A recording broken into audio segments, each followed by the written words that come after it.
Guys, this is a real offbeat question. The tornado sirens are going off up in South Line. Does anyone know of any reason that it would be other than for a real warning? I'm sorry? Tornado sirens are going off up in South Line. Does anyone? Here comes our supervisor, he should know everything. Hang on a second, we're gonna consult with their supervisor. Well, I mean, it's usually like, what, noon, first Saturday of the month is the test, right? Yeah, but they normally don't want if we to. have a severe weather warning, we'll take a recess or Yeah. postpone it. All right. We'd like to see what we can As far as I'm concerned, it's real. Have fun. Come. Got it started. Oh, good for you. All right, love you. Gary's checking right now. Here, thanks. We got it set up in the office.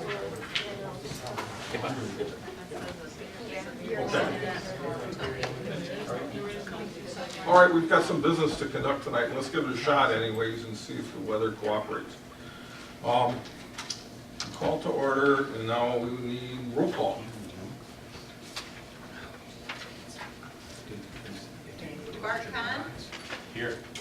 Darrell Lewandowski. Here. Sandy Petrosky. Here. Ann Merlo. Here. Doug Shepard. Here. Casey Kelly. Here. TJ McLaughlin. She's absent, she's ill tonight. Okay, we have a quorum.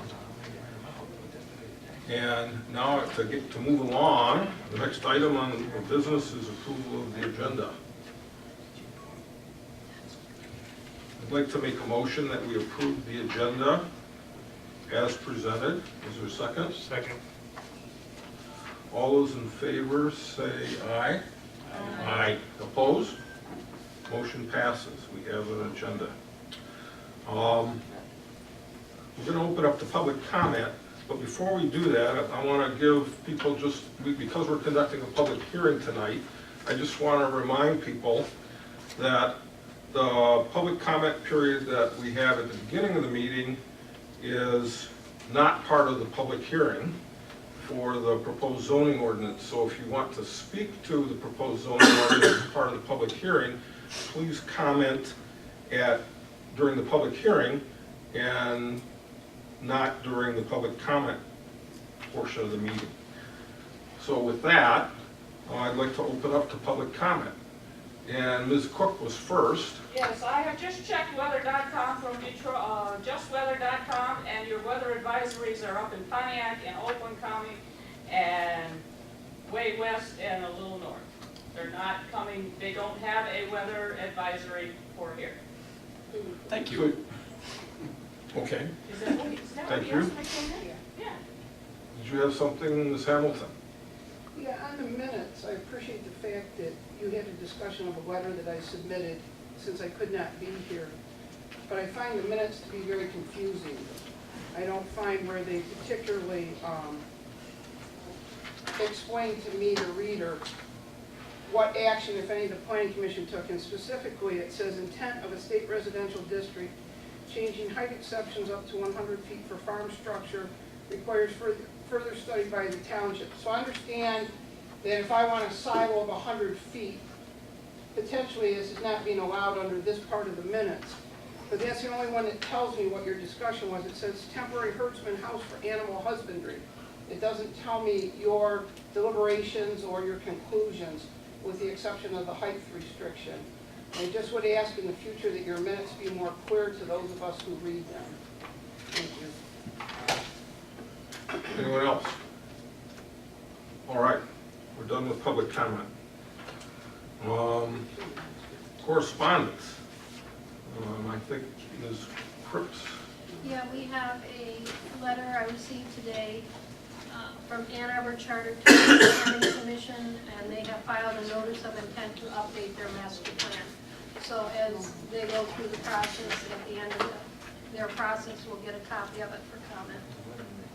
But they have done their due diligence and let us know that they're going to do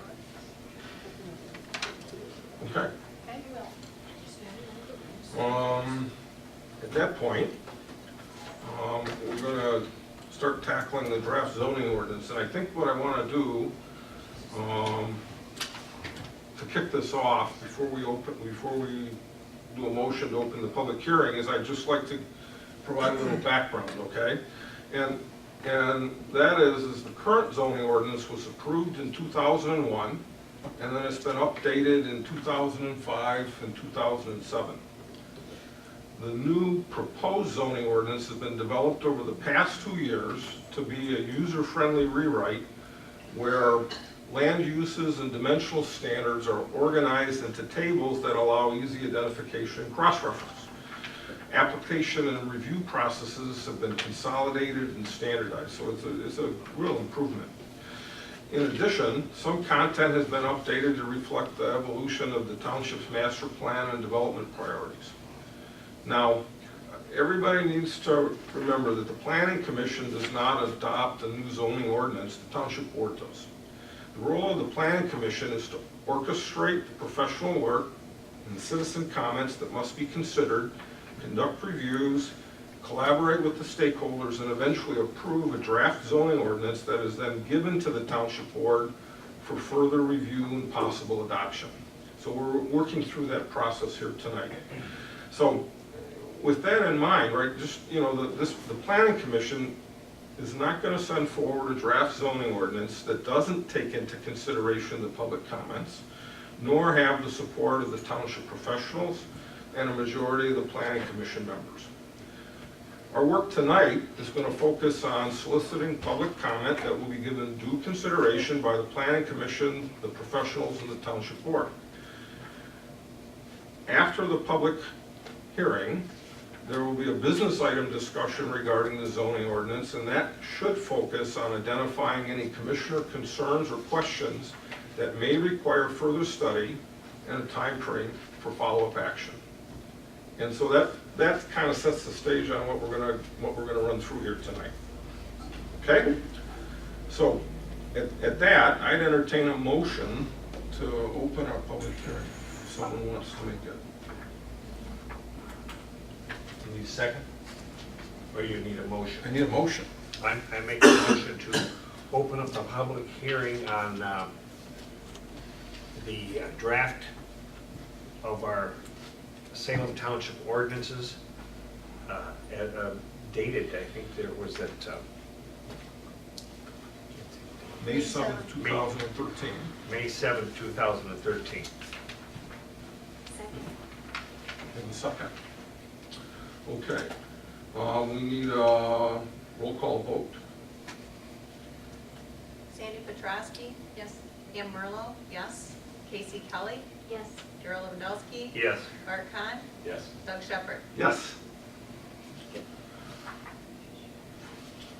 Okay, so we are opening a public hearing on the subject of the Salem Township proposed zoning ordinance, draft date May 7th, 2013, as has been available to the public for approximately a month now. And there's just a couple rules I want to lay out here. The first one is please wait to be recognized before speaking. Provide your name and address for the record, and indicate if you're speaking for a group. And I'd really like to work to have remarks limited to no more than 3 minutes pertaining to any particular section of the draft zoning ordinance by an individual. And so one of the things that will help us is after you identify yourself, state the section of the zoning ordinance at the beginning of your remarks. If you're going to address multiple sections, let's say overall limit is 7 minutes. And if you're going to need more than 7 minutes, it'll be at the chairman's discretion to allow you to continue. Most likely, we'll make sure we give other people an opportunity to speak before we come back and follow up at more than 7 minutes.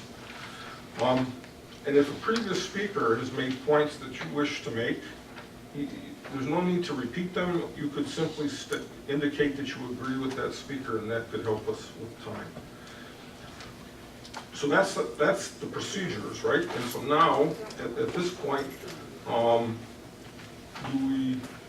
we need any kind of a summary of the zoning ordinance and what it consists of and how it's been revised, or are we good to go?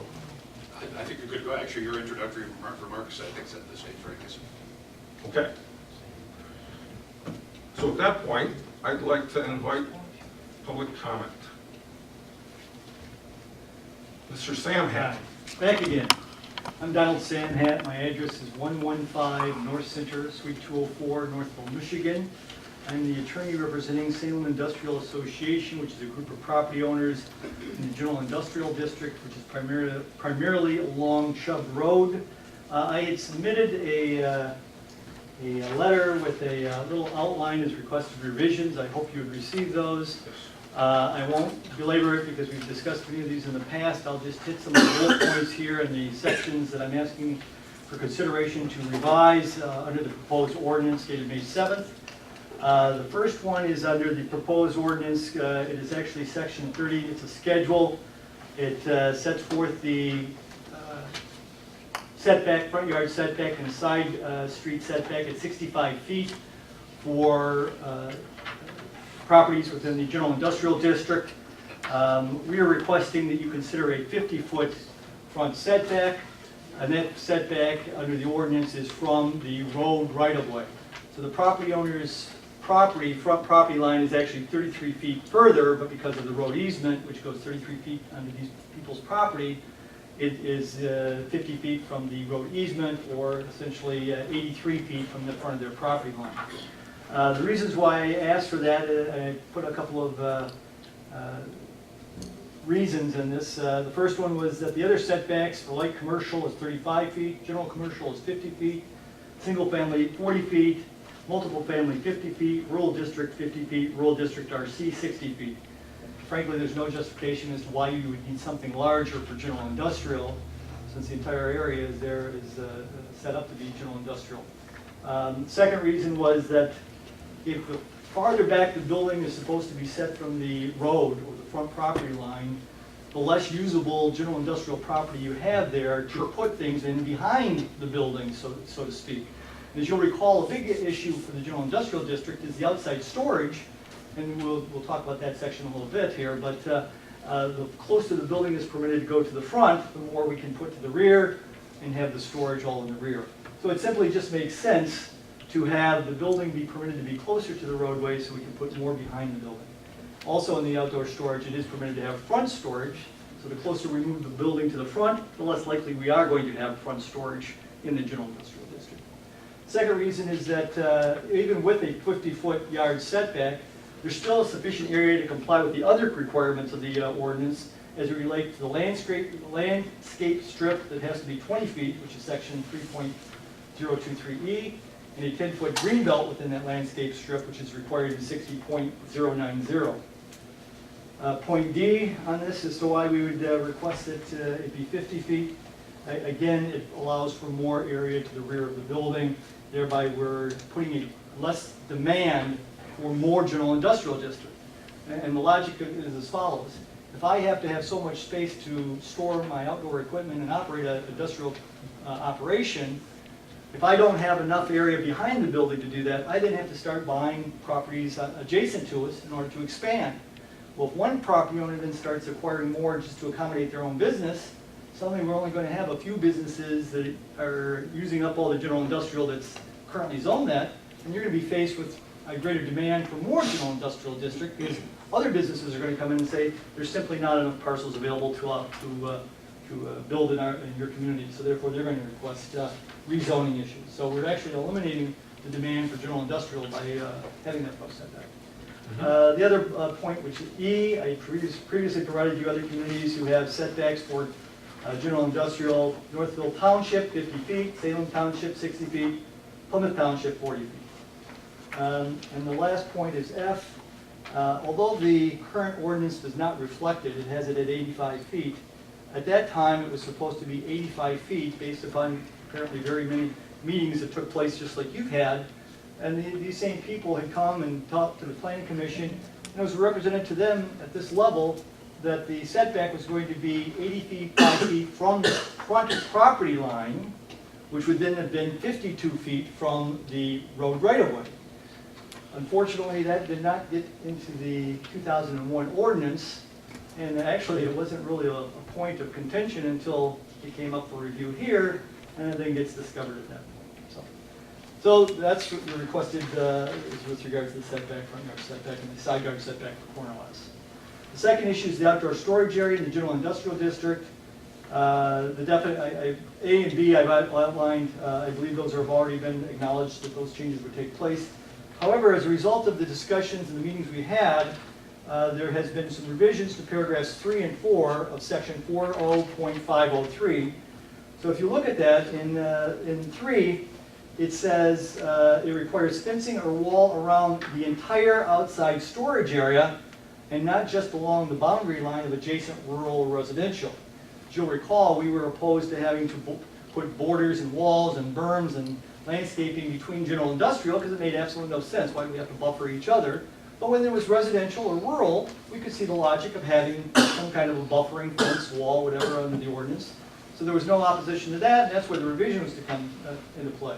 However, when it comes to paths, it did indicate, as it related to the fence and the wall, that it indicates that the entire outside storage area, so not just the boundary line, but also the rear and the other side yard, which again, that doesn't make sense as to why we would have to do that. More importantly though, is it got expanded as far as these criteria, not just to the rural district and to the residential district. These are areas that are actually zoned that way, but they threw in here existing residential uses.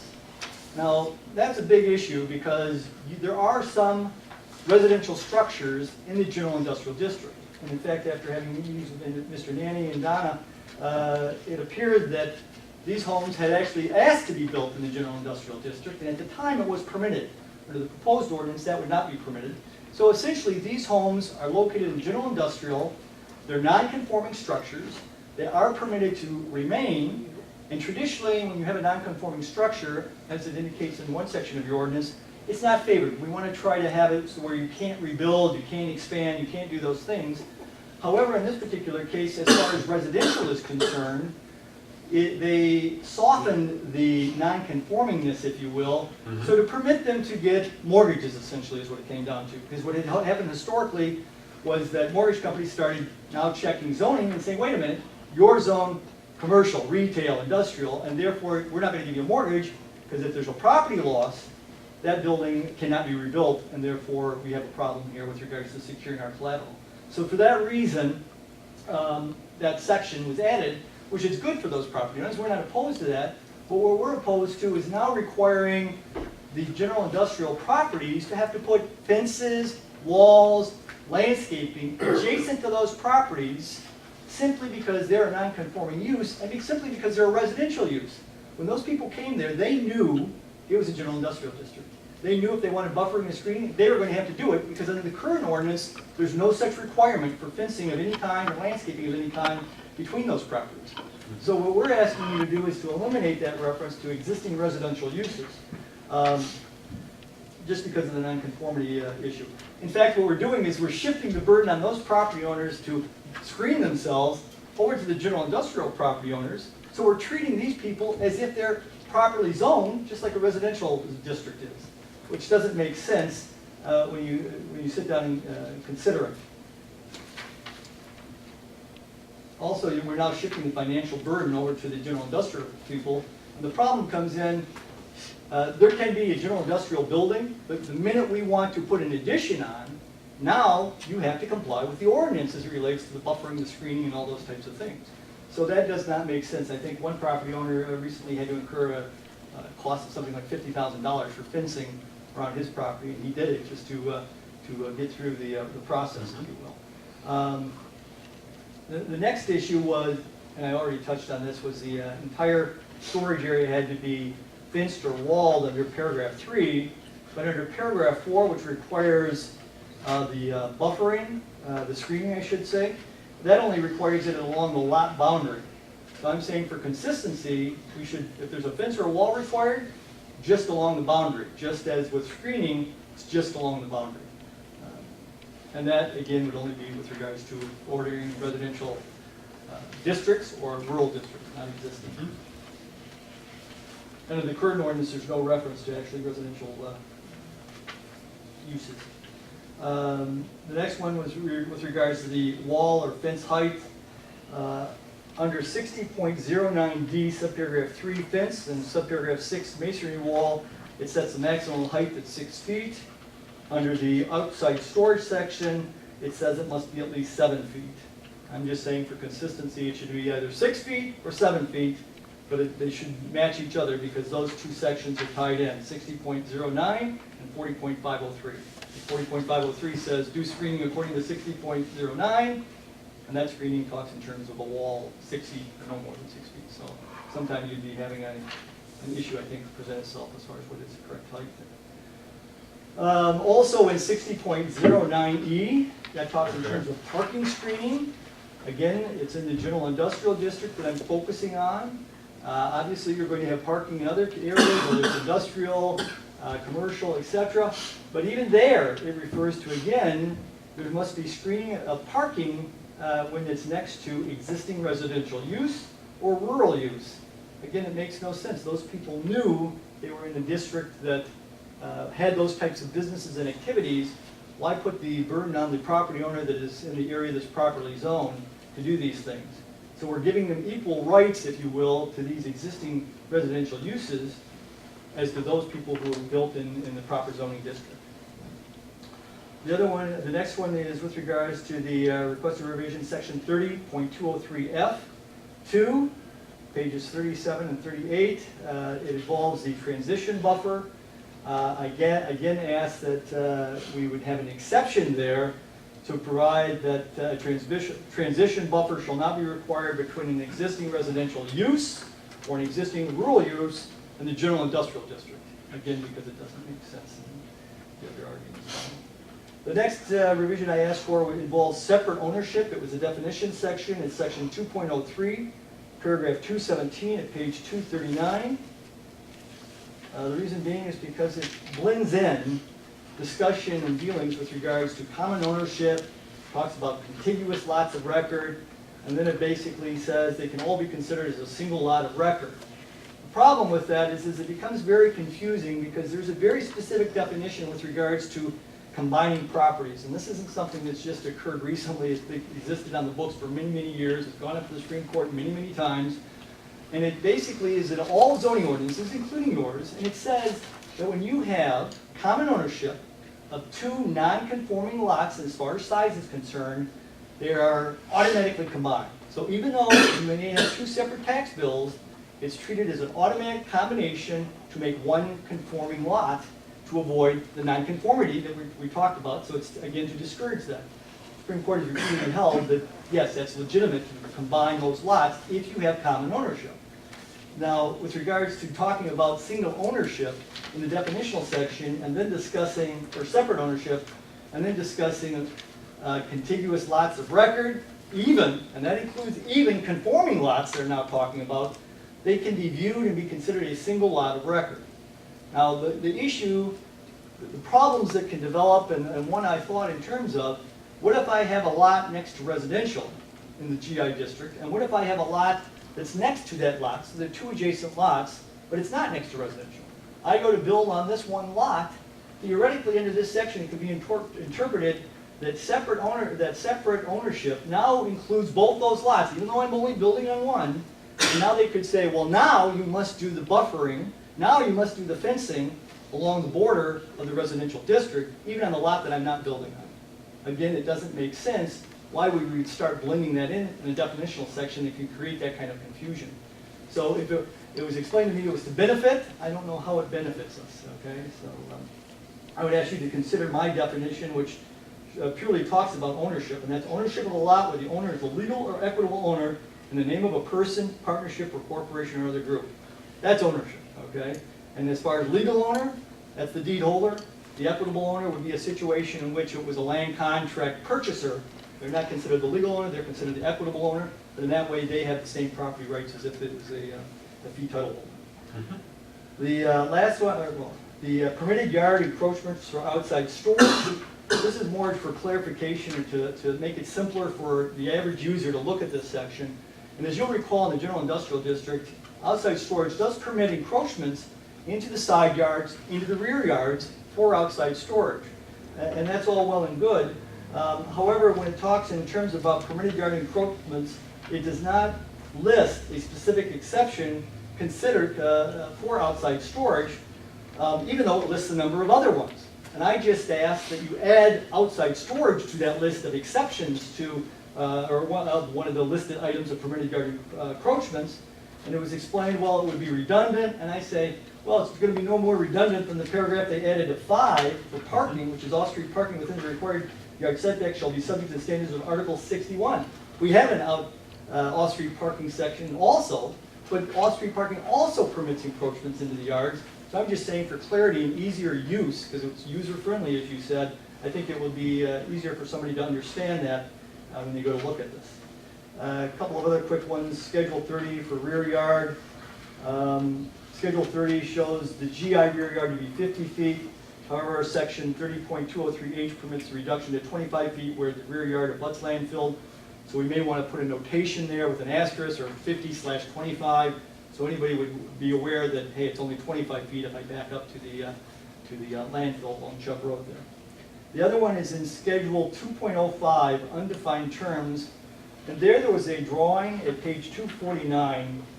If you have that in front of you at 249, it has a diagram of the building envelope. I just happened to see that as I was going through. It refers to, it has setbacks and all those good things, but it refers to a future ROW right-of-way. And I think it should just be ROW right-of-way, since nothing is based on a future right-of-way, okay? I mean, predictions could be, that road could be a 60-foot road right-of-way. Well, it's what it should be today when you're looking at it, not what we're projecting in the future, something like that, because nothing in your ordinance deals with future expansions and things. It deals with what exists today. With that said, those are my bullet points as far as what we would ask you to look at as far as revisions to the proposed ordinance, things we've discussed many times before, but at least it's been consolidated in one uniform document. Thank you. Okay, thank you. Between the letter and your comments, it's very clear. Okay, very good. Other public comment? Ms. Hamilton? Only because I was not here at the last meeting, and again, from your minutes, it's not clear what the results were. For the public record, I'd like to put my issues in tonight. In the ER district, you've added language that says minimum residential lot size and dimensional standards shall be established in a manner compatible with abutting agricultural activities, which are also intended to be permitted in the ER district. And I'm a little concerned, since I own two of the last large ER parcels. Much of the abutting land is not in active agriculture, it's in residential. So I'd like clarification that we're still encouraged to farm that land, whether our neighbors are farming it or not. Also like to address, and that was section 10.204. In section 30.201, you have a height limitation of 75 feet. Under Michigan right to farm, farm structures are exempt from your ordinance. I can currently have a silo of 100 feet, or I can put in a grain arm for grain bins, also in excess of 75 feet. I think it would be nice if your ordinance would reflect Michigan right to farm instead of being in conflict with it. Section 40.203, farm labor housing. In this section of it, it talks about the herdsman housing, which you deal with elsewhere. And it says it's temporary. Unlike farm labor for a farmer who grows vegetables and fruit and does have migrant workers here maybe 6 or 8 months a year, a herdsman is a 12-month-a-year employee. So it doesn't make sense to allow me to have herdsman housing in one section and in this section then say it's temporary. Then I had one more thing that I haven't addressed yet, would like to address, and I know this is in the old ordinance, but it shouldn't have been in the old ordinance. It's section 60.02C. Some of you, your neighbors may have wood-burning stoves, wood-burning furnaces. Some people even have them where they run them in the summer because it provides the hot water for their home. In this ordinance, it says that they have to be equipped with recognized and approved equipment, methods, or technology to reduce the quality of gas-borne or airborne solids or fumes emitted into the open air. We are not Farmington Hills, where houses sit on top of each other. This is, language is absolutely unnecessary for people that have wood-burning stoves. This is overkill. It does not belong in this ordinance, and the Planning Commission was told that when this was put into the last one. Thank you.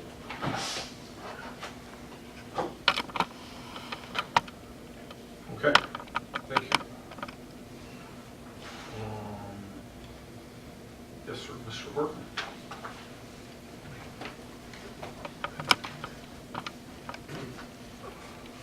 Robert Horton, 4235 Shoreview, Whitmore Lake, Michigan. Just to add to Mr. Samad, when I bought here, I did buy in this district, and I had an addition on, and that was one of the parts that she brought up, Donna brought up, and I did add on to the house. But it also was a factory too, and 90% of the people that are in this district bought this for an investment. I'll give you an example. On the west side, down by the railroad tracks, the Urban, his name's William Urban. There's 5 lots there, and each one of those lots Mr. Urban bought originally, and he bought the house next door, and he bought the house next door, and he bought 2 lots. He had a total of 33.99 acres. It's owned by Urban Investment. Even though he bought the houses and rented them out, he still bought it as an investment to make money off that nice prime property eventually. And all the houses along there, even on the north side of me, Staunty's got a house. I have a house. There's a house at Bowley's. There's a house at Much. There's houses everywhere. The second place, the storage yard, that's a house. And even though he's got industrial buildings back there he rents out, he also has the trailer rental business too. So I think that 90% of the people that purchased in the general industrial, it has a house on it, but they did buy it for an investment because it's heavy industrial, and naturally the land is a lot more valuable and very scarce. Thank you.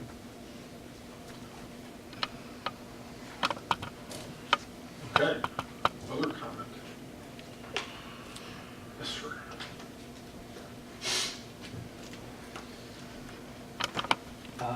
Brent Hensley, 10124 6 Mile Road, All American Storage.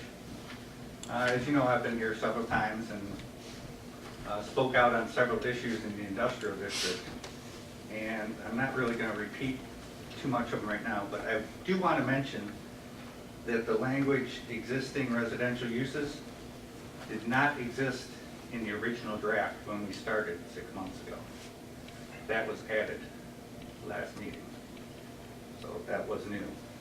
That has been added since we started. I'm not sure who added it or why. But it also makes me wonder on that point, since I have spoken out so much on opposing it, that now under the self-storage warehouse section, which is specifically my business, that it mentions the same thing now has been added. Screening from existing residential uses, which means I need to screen buildings also, which I find ironic because the next section after my section on mini storage buildings is the adult uses and sexually oriented businesses. And they have no such requirement. So evidently my business is more offensive than the adult businesses. So, that's all. Thank you. Anyone else?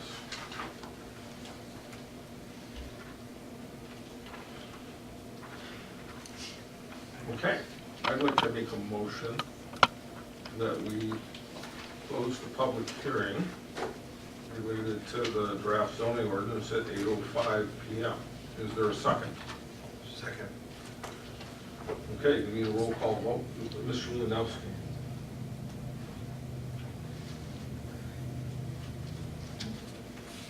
Pam Merlo, yes. Sandy Petrowski, Yes. Doug Shepherd, Yes. Casey Kelly, Yes. Gary Lewandowski, Yes. Bart Conn. Yes. All right, that concludes the public hearing. We'll move on to our next agenda item, assuming I find the piece of paper here that I have tracking the agenda, which I have. Okay. The next item is text amendment on the draft zoning ordinance. And what I'd like to do is, this is a planning commission discussion primarily, and also involving the professionals here. And what I want to do as a point of background before we dive into this as a group is we're getting to a point with this zoning ordinance where we need to consider establishing a formal, orderly, majority approval process for revising the draft.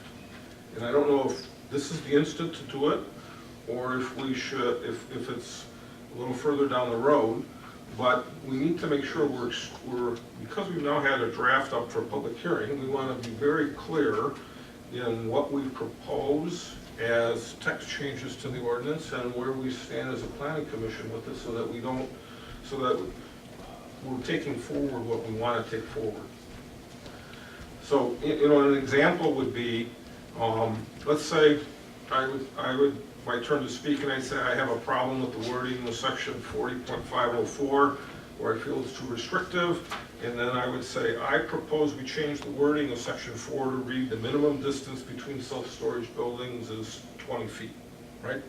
And then we would ask if there's any discussion related to that, and then we call for a voice vote, and if we have majority support, we adopt it, or we don't. But this way it would be perfectly clear to Mr. Nanny and Ms. Cripps as to what we're changing and what we're changing it to, rather than, and you could use the same process to say, I propose we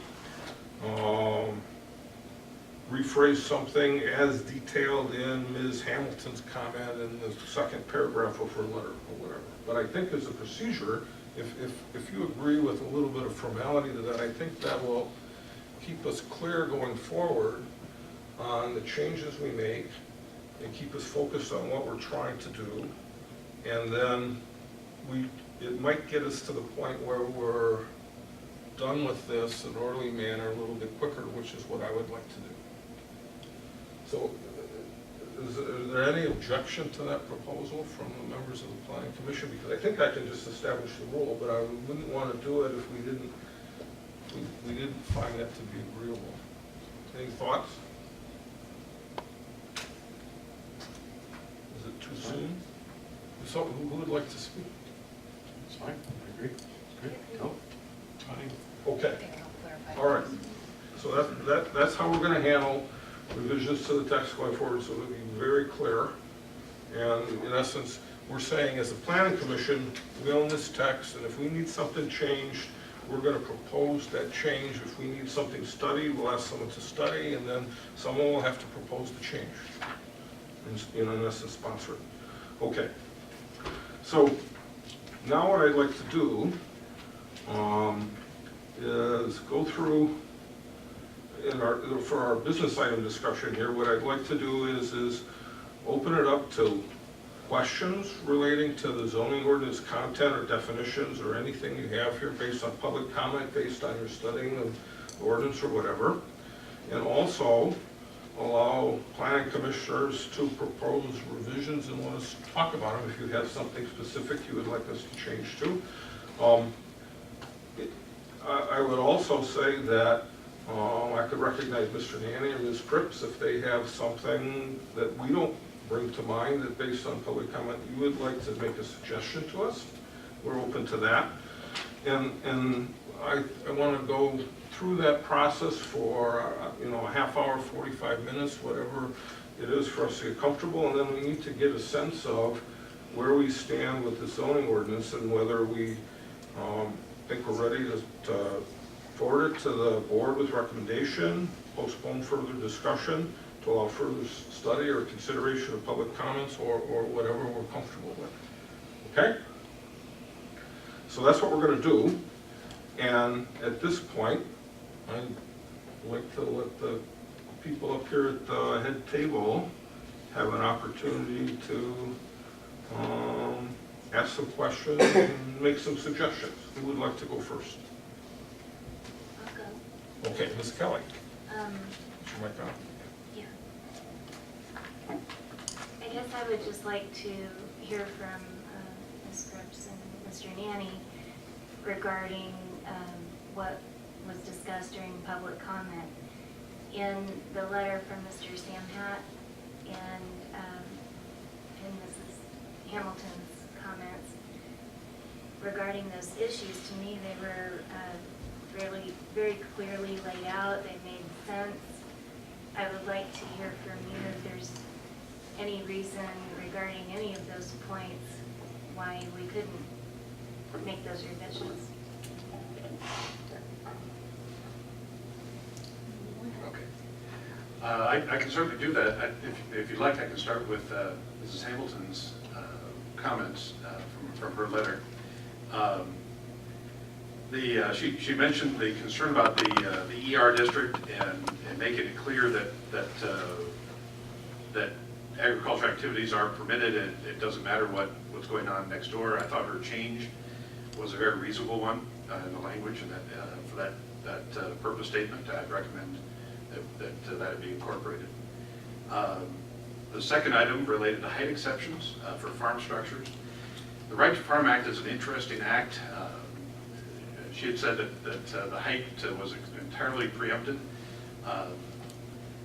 It is the case that most local zoning ordinances put a height limit for farm structures.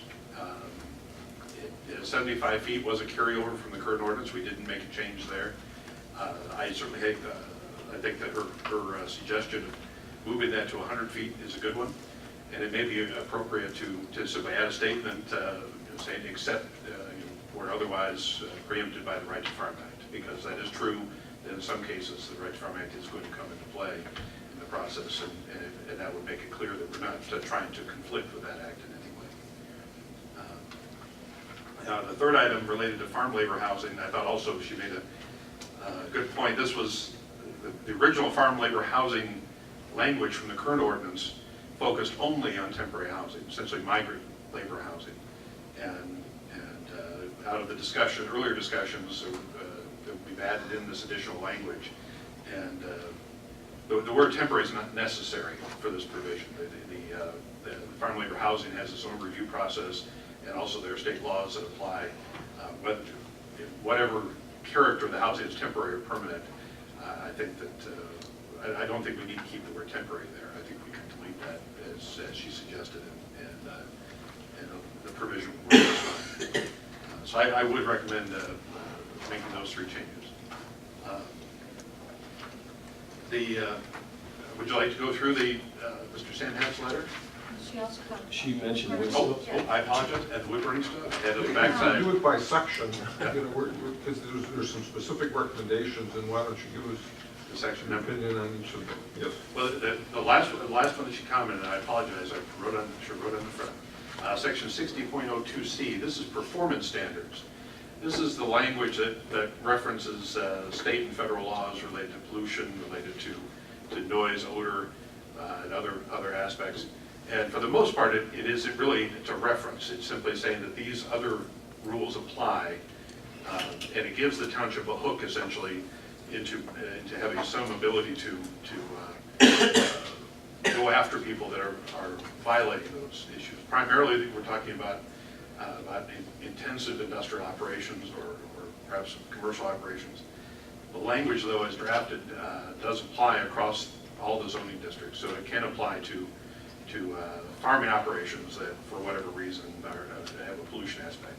In the past, you would say, what pollution aspect could a farmer have? But we now, of course, have in this proposed ordinance, per state law, biofuel production on agricultural properties, and so we have some very potentially hazardous activities that could go on in our agricultural residential district.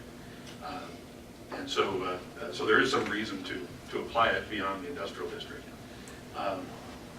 Having said that, though, I do agree with her here, with her point that there's not any intent from these performance standards to outlaw somebody having a wood-burning stove as this is drafted. there is a growing problem in the state of Michigan, I guess, a growing challenge in the state of Michigan with outdoor wood-fired furnaces. It's not big in this area. It tends to be in areas where more rural, where where natural gas service is not available. But what happens is folks decide that they have a lot of trees, they have a lot of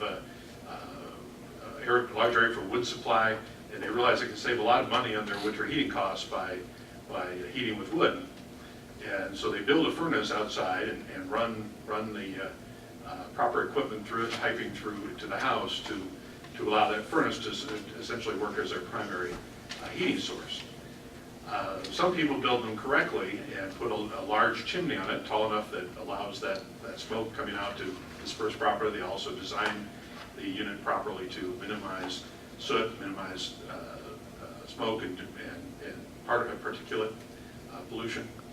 But those are really the minority in this process. Most build it from home, as such their own home kit or their own design.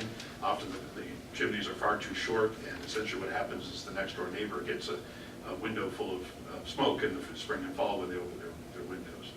And so those kinds of units in the communities where they have become a problem, typically we've drafted up ordinance regulations that deal with that. I know the state is also looking at dealing with that through the building code, but they haven't done anything yet that I'm aware of. There's also a problem with the type of burning that people will do in that. I know in one community, people at night would put in tires, rubber tires to burn, because that way they didn't have to get up in the middle of the night to stoke the fire, and the black smoke and soot coming out doesn't show in the night sky. Yeah. Or they will burn womanized wood, which is also a no. So this would give us some enforcement if someone should do that type of activity. Now, having said all that, again, this is not intended to go after anybody's campfire or anybody's patio burner unit, anything like that. So my suggestion would be is that we add either delete the language, because we can create a separate ordinance for that. That may be better than having a zoning ordinance anyway. Or to add an exception that makes it clear that we're not getting anything that might be considered residential or rural activity. What page is this section on? It's 60 point, 60.02, it's right near the beginning of Article 60.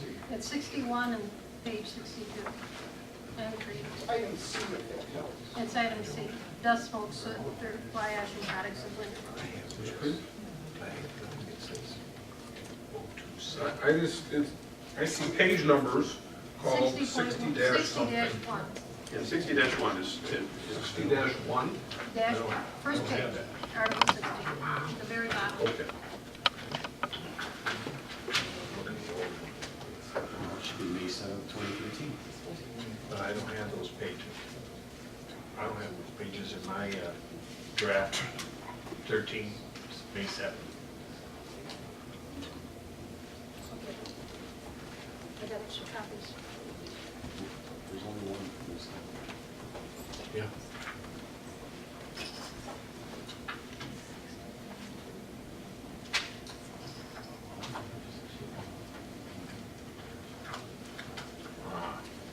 Okay, I understand now. As I said, with this provision, it may be best simply to take the language out of here. It's not necessary. We've referenced above the state rules and federal rules that apply. And if in the future we have some issue with those outdoor furnaces, we can address that in a separate agreement.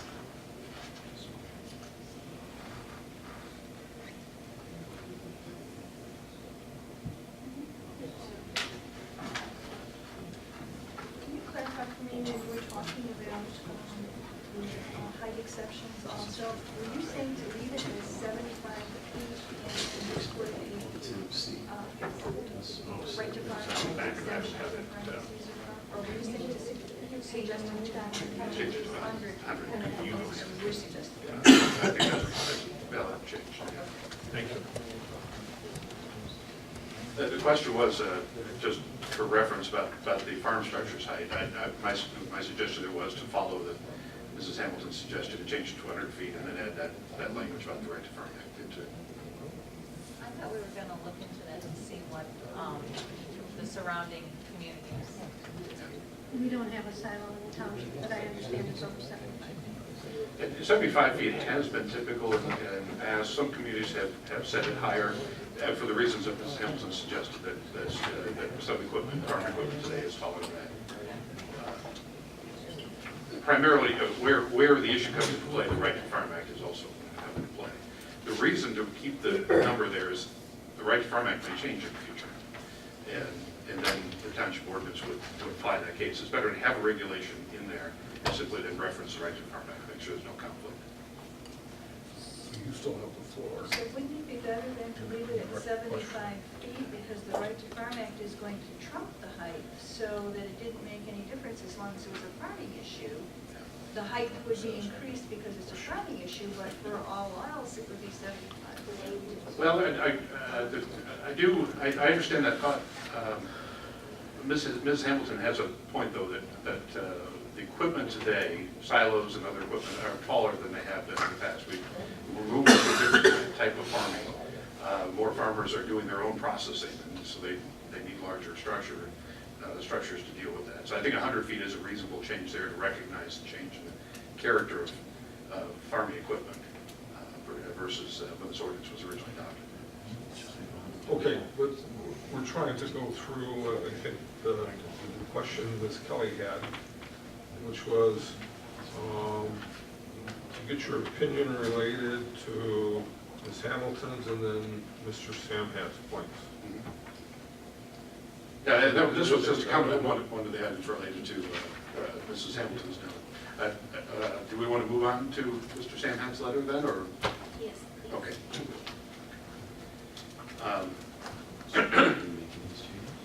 I did take a look at this before the meeting, and as Mr. Samhat mentioned, we did sit down with him and some of the gentlemen from the industrial district a couple weeks ago now, and discussed the ordinance. I guess I'll just kind of go through the items one by one here. This is a fax copy on the upper left-hand corner of their page number, so I'm looking at page 003 per the fax. It's really the first item I think that he brings up, which is the request of revision to change the front yard setback from where it's proposed now is 65 feet to 50 feet. And the setback distance, as we talked about this before, was at 85 in the current ordinance, and we adjusted that to 65 feet after some discussion in this room about numbers. Essentially, 65 feet was sort of a compromise number, I guess, that was suggested. The points that Mr. Samhat brings up here are quite valid ones. The GI district is unique and it's a limited area. 50 feet versus 65 feet would not have a significant effect on the front yard area. 50 feet is still a substantial front yard setback. And it would, as was noted, allow for more efficient use of the rest of the property, therefore perhaps make it less likely that there would be need for additional zoning of new areas for general industrial. I think that's a very valid point to make. And 50 feet would, as he noted, still allow for sufficient area for any type of landscaping or screening. It would allow for a berm, it would allow for fencing or any type of screening that would be needed to take care of the land use. What's that article number? We're talking here about, this would be in Article 30, this is the dimensional standards. The table at the beginning of the dimensional standards. And it's actually, as you're looking at it, it's the second table, it's on page 30-2.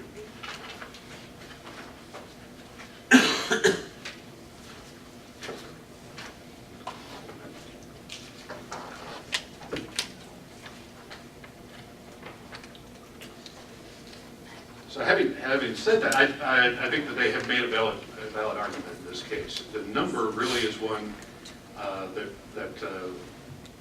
could be set at 50, 65, 85. I think it was a good change to drop it down from 85, simply because it does allow for more efficient use of the space.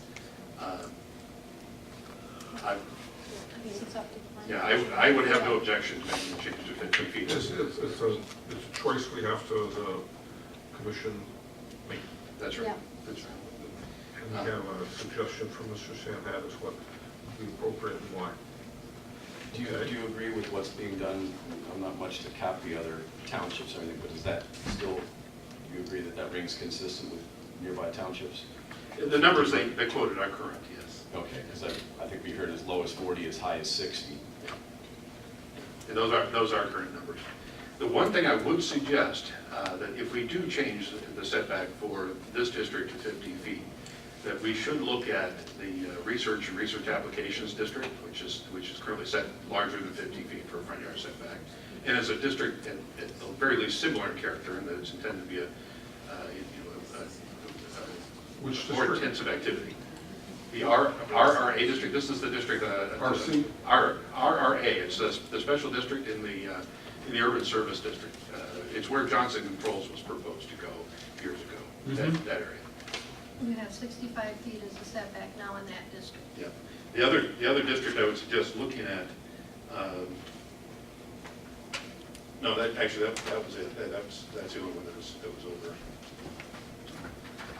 Okay, but RRA is not in the Chubb Road 5 mile corridor. No, it's not. It's solely to look at it in terms of, do we really need to have it to be a larger setback than the most intensive industrial district in the township? Sure. Okay. At the very least, perhaps making it the same, making it 50 feet as well. All right, we're still moving along on the main assignment, right, Yeah. which is to get through Mr. Samhat's. Can we pick these apart one by one? Should we go through it? Oh, He's Casey's still got addressing the each floor. point. Oh, okay. Yeah, I think after he answers Ms. Kelly's questions, I then I'll move into suggestions for revisions from Sounds the good. commissioners at that point. Sounds good. The next item is on page 004 of his report, or his letter. And it refers to a couple of different things. The first one is actually referring to the definition section. It lists here, item B in the middle of that page says, it was agreed that in Article 20, Section 167, it's actually Article 2, the definition section.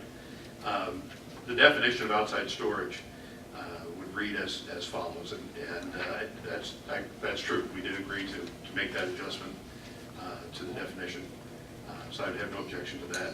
Also, item A above it, the comment related to section 40.503 about permitted front yard storage. There was essentially an inconsistency in how we drafted, and so that again, I concur that we did agree to do that, to make that change, to delete that item B.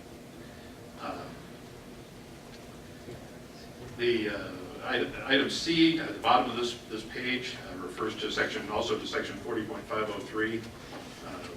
Just for reference, this is on page 40-46 of the ordinance book. Here, it has several places he talks about existing residential uses. I think the core to his concern here is the language that requires some kind of screening or fencing or setback related to those existing residential uses in the general industrial district. As we met with them a couple weeks ago, Donna brought she looked up the original files for those, some of those homes, and they were lawfully built. They were built at the time when the general industrial district allowed a home to be built. Some were built with conditional use permits. Some were built through some kind of a variance action from the Zoning Board of Appeals, but there was a lawful process in place that allowed those homes to be there. We did, in this ordinance, propose related nonconformities, additional protections for those kinds of situations. When you have a home that's in the wrong zoning district and it's a non-conforming use, in the non-conforming article, we added what we refer to as a mortgage clause, that allows that home to be rebuilt if it's destroyed. And that, the reason that language is in there is entirely so a homeowner of that property can get a mortgage, or can refinance a mortgage, or can get insurance for the property, all of which can be much more difficult under sort of a traditional approach to these nonconformities. So because of that, because we have that sort of that extra level of protection for these nonconforming homes, it was thought and this was what was included in previous drafts as well, that existing residential uses should be included as something that should be screened from industrial activity. And that's why that existing residential uses language is used in the several sections here that were discussed tonight. The comments that were made,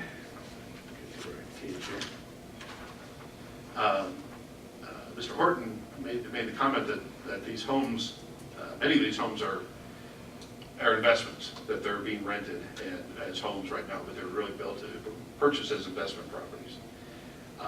What I'd like to do is, if you'd be all right on this particular element, would be just to do a little bit more research on that and confirm, it could just confirm that and take a look at a little more closely at these. One of the things that came up at our discussion with the industrial owners, and was mentioned tonight as well, was that there was a property that was residential. Another industrial property is required to provide screening from that residential property, and then after that, the residence was turned over and became an industrial use. That it's a valid concern that money is spent on screening, and the next thing turns around, somebody comes in and gets site plan approval to turn that into something that doesn't require any screening. Is that a reasonable regulation? So what I'd like to suggest there is that you allow us to take a look at these again, at these properties and the ownership and particularly the homestead status of these properties, and then bring you back some proposed language, either following their suggestion of deleting the existing residential uses entirely, or perhaps another alternative that would be able to address the issue. What would you want to find out to help you make that recommendation? Well, I think number one, I'd like to confirm the statement. If these are investment-owned properties where there's no homestead exemption, so there's no homeowner that's primary, that's used it as a primary residence, I think that does tend to perhaps change the concern. If these are owned by property owners that have industrial uses in that area, then it may be quite valid concern to say, why are we looking at them as if they were owner-occupied single-family homes? So I'd just like to take a look at it and bring something back to you on that. You're proposing, let's say, an inventory of the parcels and the conditions adjoining them. Right. Just be a short study. We don't need to go traipsing through houses, but we're mostly looking at the assessor's record. Well, no, because to me, it's important to understand if we're dealing with 2 properties or 30 properties. Right. And kind of what the particulars related to them are, how big of an issue do we really have here? And because it is, in essence, the way you have to look at it is the master plan shows that as, commercial and industrial. The zoning ordinance identifies it as a general industrial district. And you need to put that in balance with the way we establish the terms of the zoning ordinance here. We have different uses adjacent to one another. I'm totally lost on the zoning. Is the house residential or is it general, industrial? The houses the houses were either built before the general industrial district came into existence or were built after the general industrial district came into existence legally. Back in 1955, your 1957 ordinance, you did allow single-family residential homes to be built in the M1 and M2 district as conditional uses. And at that time, they had to go to the planning commission. When they went to the planning commission and received approval, they became legal residential uses. in the general industrial district. Are they the same owners? Not necessarily. I mean, are their tax base, is it industrial or is it residential? If they are used as a residential house, they are taxed at a residential use. Point of information. We're okay. So Is it that just is the house what, or the property? the house, Just the house? the house. The property is zoned general industrial, but the use of the property is residential. See, under the zoning, as long as the use was lawfully established, even if the zoning changes so that the use is no longer allowed, they are grandfathered in. This is that grandfathering business as a legal non-conforming activity. And they are protected. They're allowed to remain. They're allowed to continue. It is, you know, until they abandon the use, essentially. I don't know, I'm confused. Okay, we're still Okay, go ahead. trying to plot our way through this. I think that's a good idea. I will check up and down Chuck Road, find out how many residential homes there are, how many are rental properties or have 100% homestead. I think that would be an important issue, because he added the term residential uses. It had never been in there before. But I think Okay, it's a good but when I say scenario. we'd like to see an inventory, and there's general support for that, I'm not telling you how to limit the facts that you include in the inventory. Okay, so if there are factors that are important, please use whatever licenses you need to give us a complete understanding. Okay. And then bring this back to the board at our next meeting, and then you can make a decision on whether you want to keep the term residential uses in the ordinance. Yeah, whatever's pertinent to help us appreciate the magnitude and the particulars of this question that's in front of us, because we need to do what's fair for all of them, and there's some competing interests here, but we have to figure out what's fair. Okay. So the several items all relate to that existing Excuse me, I want my residential car. At this point, I'd like to skip ahead to page 6. Down at the bottom of page 6, requested revisions related to fence and wall height. And they have noted that there is a potential conflict between the language in the outdoor storage section, 40.503, which requires at least 7-foot high fence, and the language in section 60.09D, which is the section that regulates screening, including fences, and fences and walls, and has a 6-foot height maximum for walls. We can easily correct this confusion, and I would agree we should correct it. It's not a major issue, but we can make a clarification here. So I would recommend it related to that.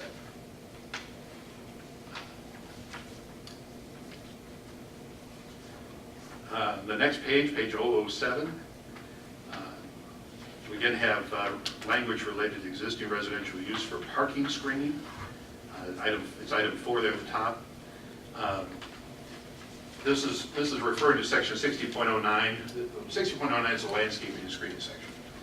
And part E is the section that talks specifically about what you need to do to screen a parking lot or landscape a parking lot. This section applies in every zoning district.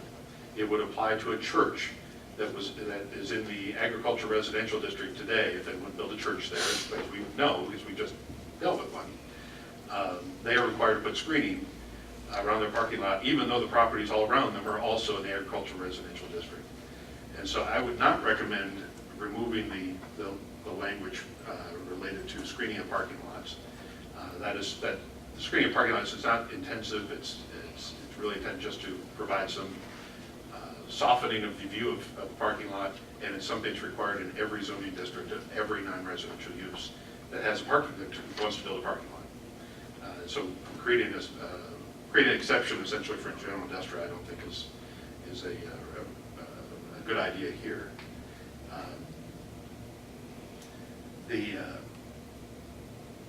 Number 5 is asking for an exception related to the transition buffer.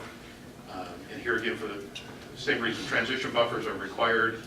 It's simply required where there's a more intensive activity next door to a much less intensive activity.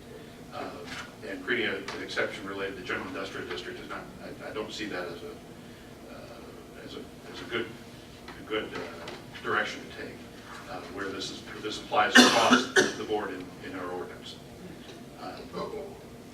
That one seems linked to our understanding of where the burden should be and the question of general industrial and a residential use in the GI district.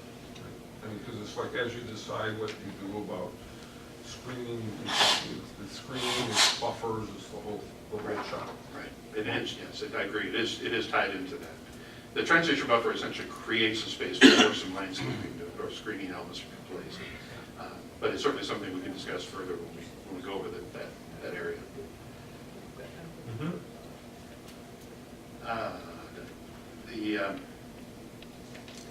At the bottom of page 007, talking about separate ownership, this was we had discussed this with the industrial owners at our last meeting. After reading and hearing from Mr. Sam Hess' comments and hearing what he had to say, I have no objection to making the change. I think that he has raised a valid point there. Changing the definition of separate ownership to the language that he has suggested, I think addresses his concerns and does not harm the ordinance in any way. So I would suggest that change be made. On page 8, bottom of page 8, this is section 30.203. This is the dimensional standards. Article 30, the dimensional standards, how this is formatted, because this will reflect a couple of items here. How it's formatted is we have the table at the beginning. We have really two tables that set out the numbers that apply, the setbacks and height and those kinds of numbers. And then the rest of the article are essentially modifications to those numbers. They are, as it says in the table, additional provisions that apply to the table. And one of those provisions that applies to the table is this section 30.203, which is called yard encroachments. And this section essentially lays out things that can be in the setbacks. And some of them are pretty logical, a window well or barrier-free access ramp. You need a ramp to your front porch. There's no way to build that outside of the front yard setback in some cases, simply because you have to do it at such a low slope. One of the items that can be in the front yard setback is parking, as Mr. Sandman noted on page 9, and so that's included as an exception.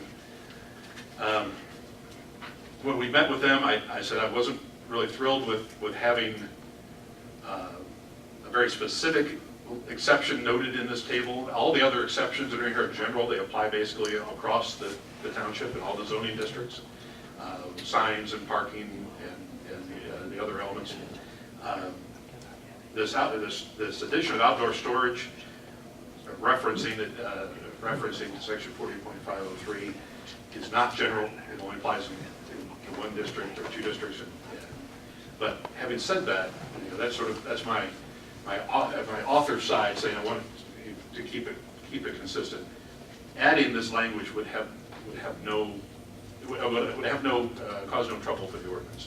And it essentially is a cross-reference. It says, go look in section 40.503 to find out how outdoor storage is dealt with regards to setbacks. And so I would have no objection to adding the language in.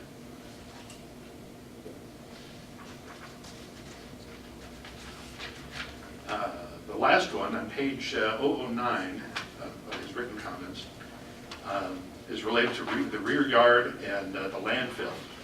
This is also in Article 30. This is in that same section, 30.203, the yard encroachments.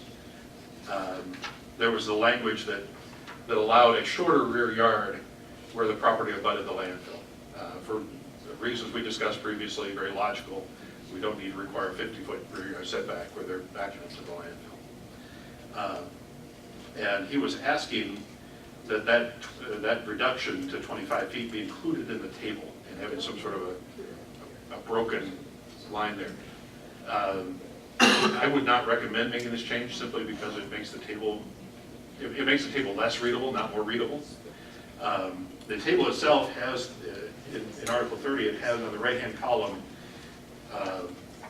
for each of the tables, the right-hand column says additional provisions, and there are section references there. And so when you read across under yard setback, rear yard setback, you go right across and you see the reference there to section 50.203. So essentially, anytime you're wanting to find out about yard setback issues, you would look at the table and then look at 50.203. So there's no reason to add this specific item in there because all the items in 50.203 are essentially modifiers to the table for specific issues. So I would not recommend making this change.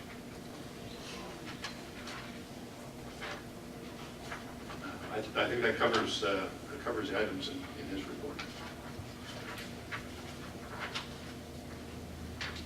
Oh, I'm sorry. Actually, no, it doesn't. I apologize. You're not looking at. I'm sorry. Bottom of page 9. Getting ahead of myself. The last one's the building envelope diagram, also in the definitions. Page 2-49. And we can make that correction. If it referred to future right-of-way, it should not. It should simply say right-of-way. We'll make that change.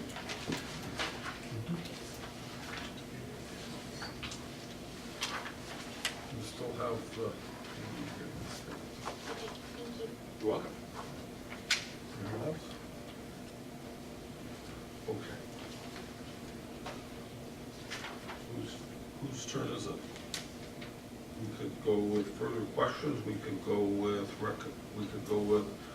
suggestions for specific modifications.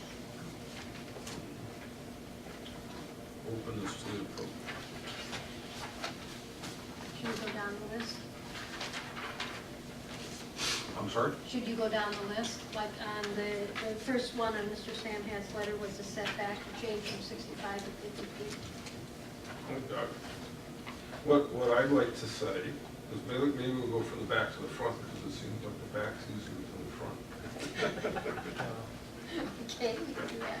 And so, okay, Eliminating future right-of-way. so I have a suggestion, and I would like the draft zoning ordinance to be revised according to the way Mr. Samad deals in his section 8 on page 9, so that we delete the reference to future when we talk about right-of-way.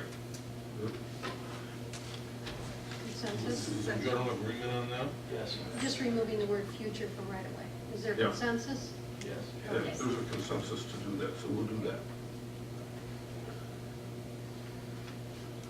The next one is a reference to the table on the rear yard setback.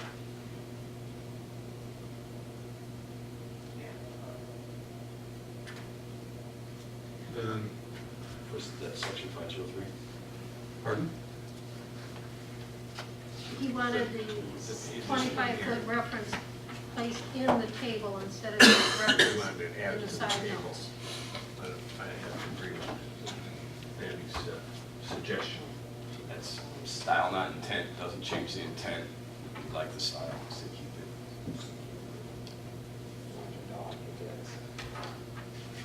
It can be referenced.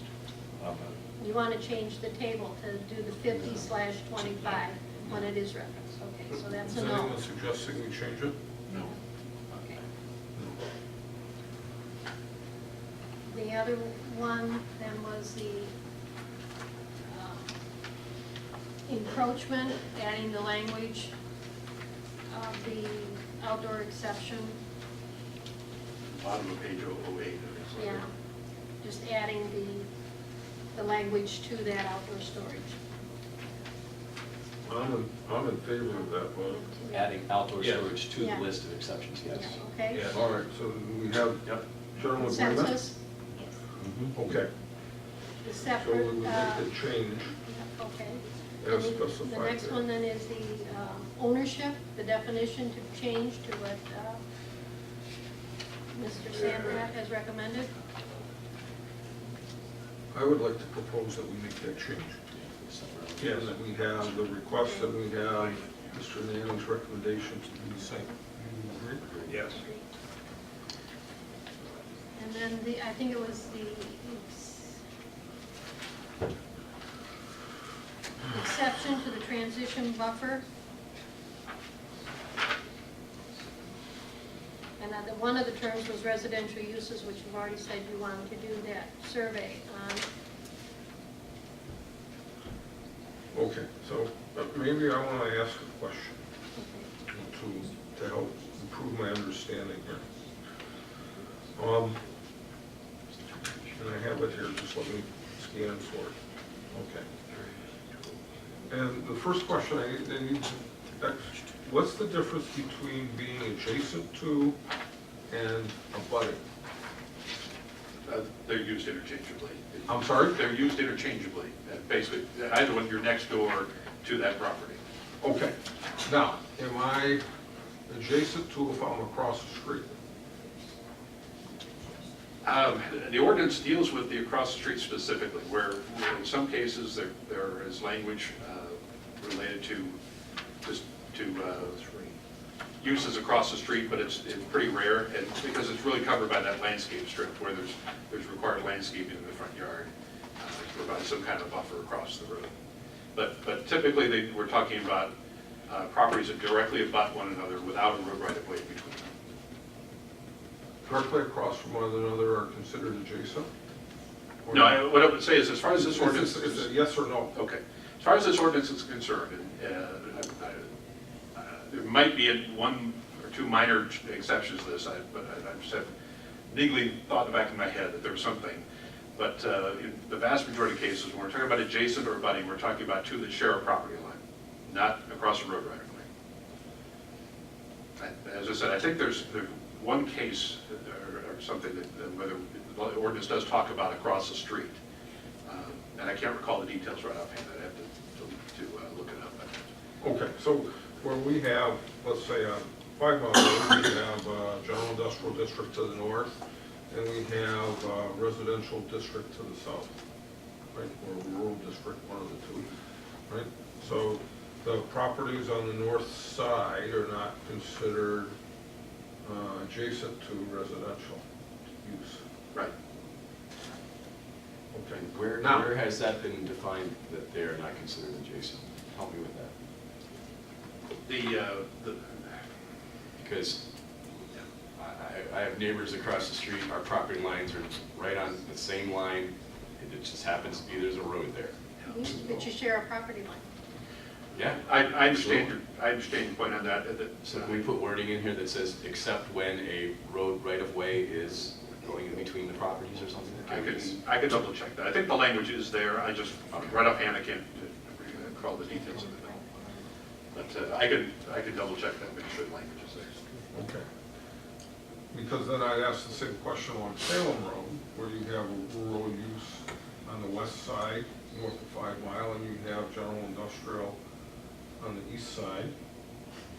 And then as you go north on Salem Road, you come to a spot where the general industrial district ends and the residential or rural district starts, right? So that becomes a specific place where we would be talking about screening in the context of current ordinance proposal.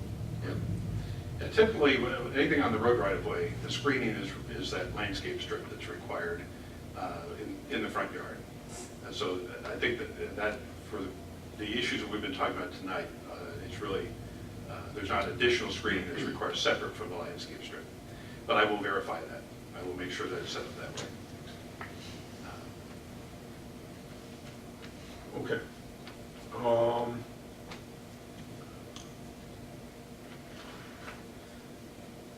That was one question. That was my question related to the adjacency of, let's call it, what would be considered non-compatible uses, right? Because that's the general subject here.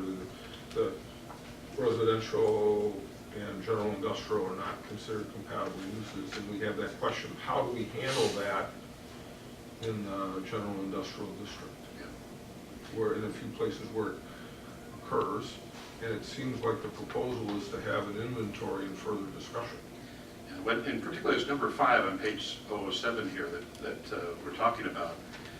They're asking for an exception from that transition buffer requirement, both for existing residential use, which I think we'll bring back to you. We'll do that inventory, and I think we'll have the discussion on that item. But they're also asking for rural uses. And this is, you know, anything that's allowed in the agricultural residential district where that district is abutting.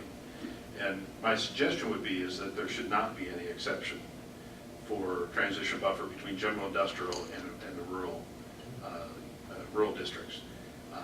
That those are two very different districts in terms of their character and intensity of use, and it's quite reasonable to have some kind of buffer between them. The question about existing residential uses we'll address, but the other item here about rural uses, I would recommend that not be changed. Mm-hmm.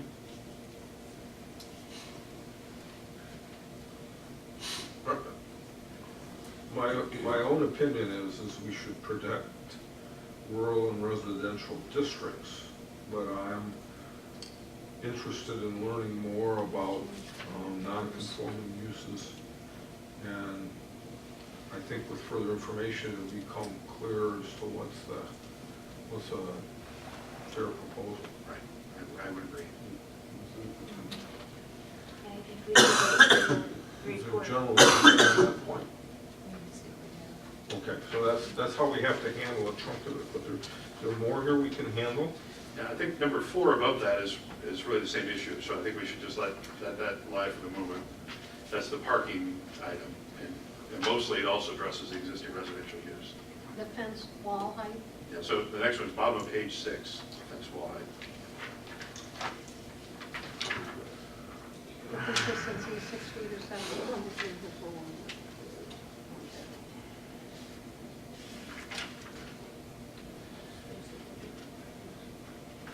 My suggestion on this one is simply, we can take care of the language to make sure it's consistent, that we're not creating any conflicts in the ordinance. The requirement that where a fence is required to be at least 7 feet high is in the current ordinance, and I think that's a reasonable carryover. So we'll just add language, make sure that we're not creating a conflict with the other section. Okay, so you study that and come and tell us at some future point what your expert suggestion is, right? Because we need a specific suggestion, and then we need to decide if we're going to propose changing that way or not, right? That's right. Okay, but so we say that needs some study. And the only issue, I think, relating for Mr. Sam is the front yard setback for the general industrial district. We currently have it proposed at 65. He is requesting that it go down to 50. You know, I worked on this one a bit, and I would like to propose that we change paragraph 3 when we're talking about the storage area. I would like to propose it be changed to read, the storage area shall be screened from rural and residential districts within a solid wall or opaque fence rather than enclosed. As it's referenced.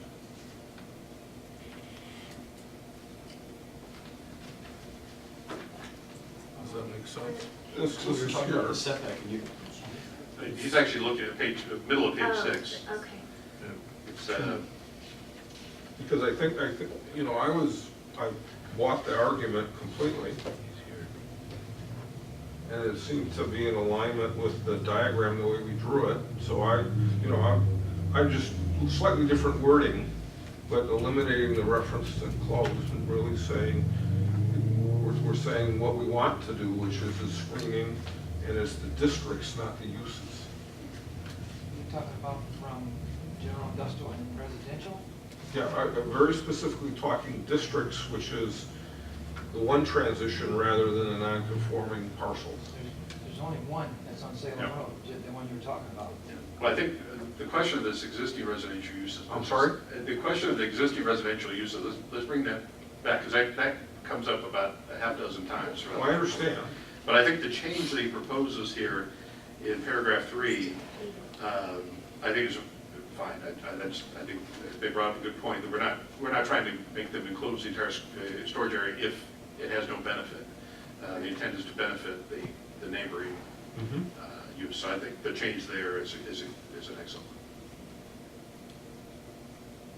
one. But so, I mean, that's my suggestion, right? And the question is do people go along with that or not? Right? Yeah, just And- and, between really? districts, not around the whole thing. Yeah. Yeah, I agree. You're, okay. I'm there with you. I Mhm. agree. I'm seeing nodding heads along the table, so I guess we'll make that change. Or you're grimacing a little bit, Casey. I'm thinking, sorry. Yeah, personally, I don't have a problem with what is written right here, what he proposes that we change it to. Yeah, I think that the argument is you have one side that abuts a residential district, and that particular lot has to screen the entire perimeter, when really the job we're trying to do is manage the transition to the one lot line.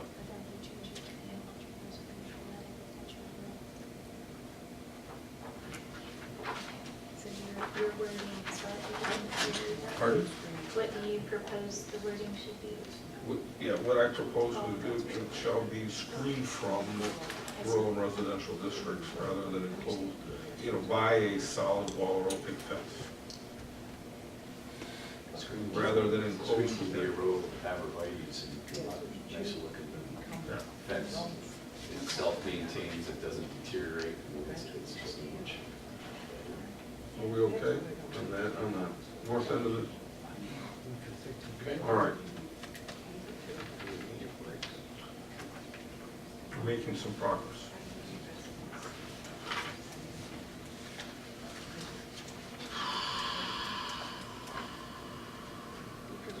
All right, so with one, there was a lot of arguments spelled out there right on page 5, and I think we said we want the inventory and some time to consider. So we have to wait on that one. We're going to inventory the lots and reflect of that. Okay. Under 2, I had another question. This is on page 4. Page 4 of Yeah, this letter. okay. 2B, if you look at the list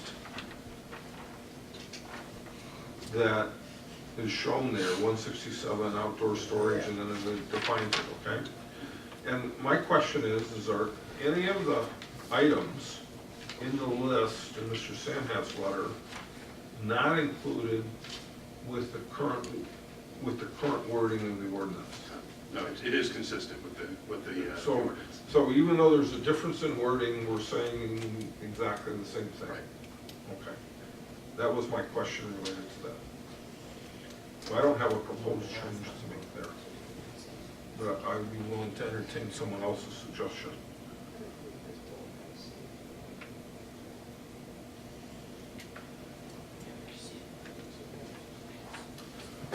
Hearing none, is there consensus on? I'm sorry? Is there consensus on not changing that section then? I guess that's the question. Do you agree there's no need to make a change there? I mean, I checked them off, and it's like 8 of 12 are specifically the same, and then there's just a couple differences, but it's a question of generic term versus a specific. Well, the one thing that we discussed in the current draft of that for that definition, it refers to these various items that are kept or stored for use on site or later distribution or shipment off site. The concern that was raised, I think, by the industrial users there was that some of these items don't fit that. They're not used on site necessarily.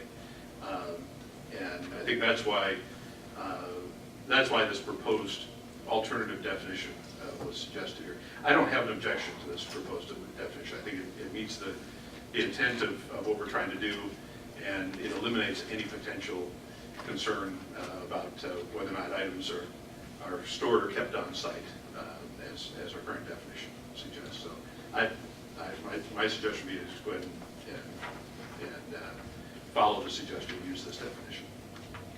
I think we should. Yes. All right. We're good.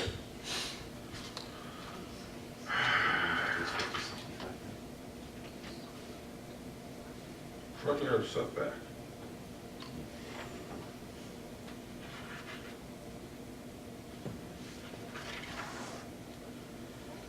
while we're thinking about that, I want to ask a different question.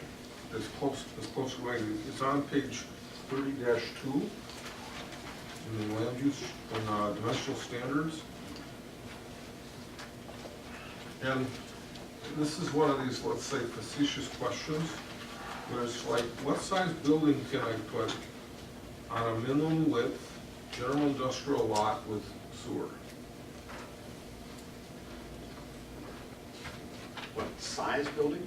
Yeah, what width building could I construct on a general industrial lot that was the minimum width for GI lot with sewer? So you can't cover more than 25% of your lot. Well, I looked at it maybe a different way, but the minimum side yard total is 100 feet and the minimum lot width is 100 feet. Oh, okay, I see what you mean. And I suppose a minimum's a minimum, right, but it's like, we should maybe consider. It does create an issue, doesn't it? Because Yes. I agree with the proposal that we did to get to 2.5 acres. And I agree with side yard setbacks, but maybe,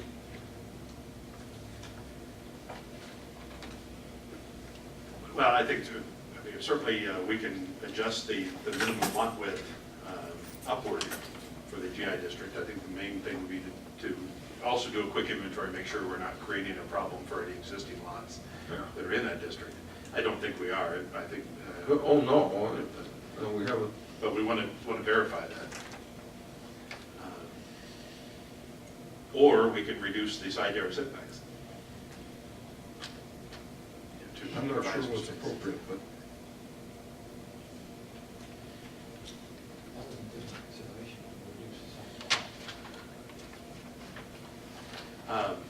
Anyway, but the question we had up here, right, I mean, I kind of distracted people, but we were going to talk, there was, on the table was a question about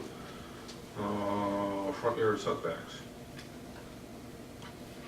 And the proposed ordinance is 65 feet, and there's been a suggestion that 50 feet should be considered. I agree with Mr. Nanny that there's not a problem with a 50-foot setback, but then we have to look at our RA and change that as well. And that's, you can, if there's consensus, that both those can be changed. That would make sense to me. Pardon me? That would make sense to me. Okay, so you propose that we change to? Change that and our RA code to 50 feet. I was going to add that, it's light industrial as well. So, Keep it consistent. And how do people feel about the 50-foot proposal? All right, we have general agreement. We'll make that change. Making them all the same also, something you want to change zoning and all of a sudden the building was built 52 feet away and all of a sudden this other regulation is 65, or, gets rid of conflict if you say, wait a minute, no you can't because where the building is, you don't want that guy to tear down the building or to be grandfathered in, just cleans it up. Okay, so there's consensus that you change the front yard setback in the RRA, the LI, and the GI zoning districts to 50 feet. We're actually doing some work tonight. Getting somewhere. Ms. Hamilton's? I'd like to make one more comment, and Okay.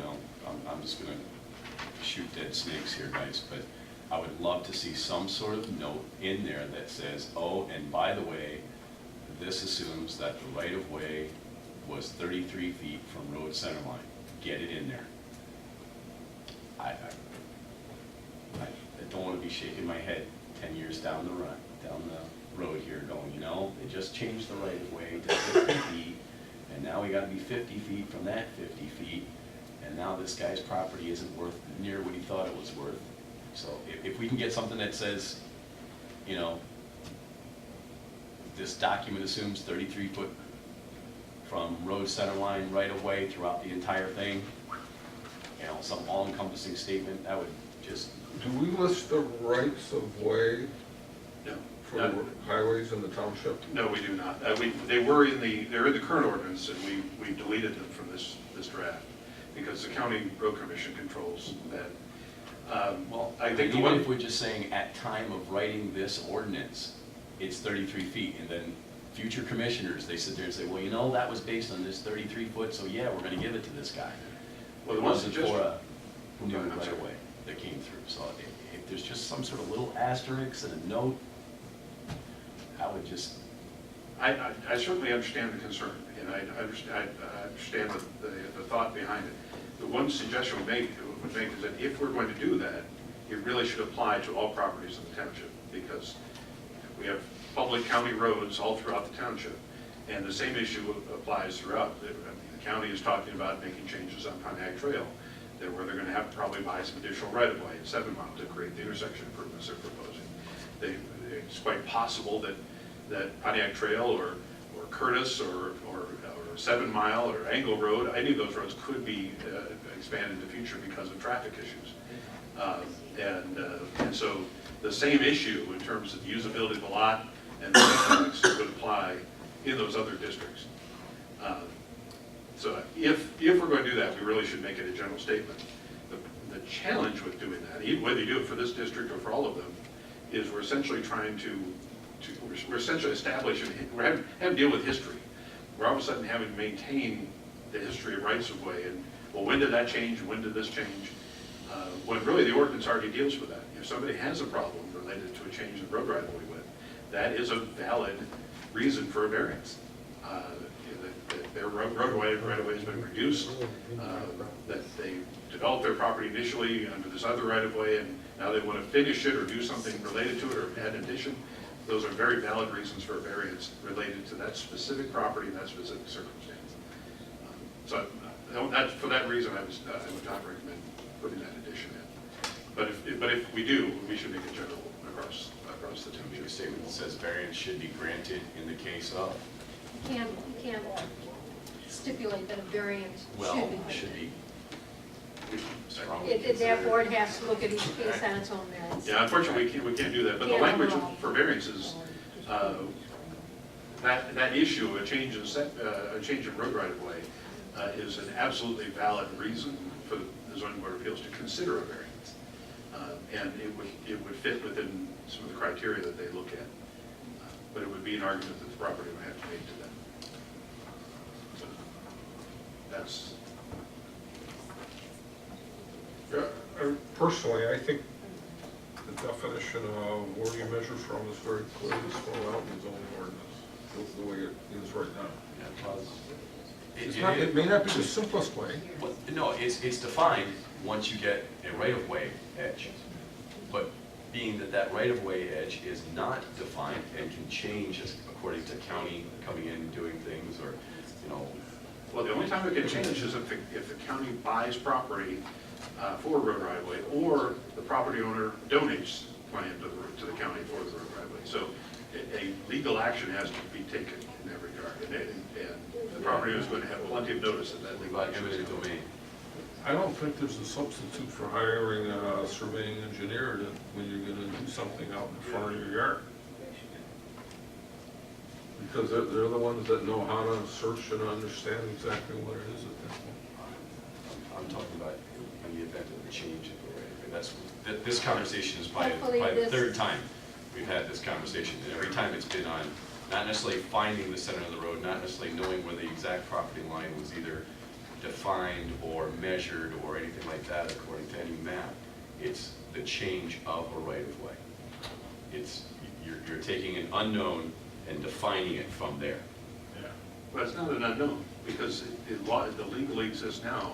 What happens 10 or 20 years from now is a whole other issue. Even in that area, the county does maintain a list of plans for future road rights of way for various roads in the township.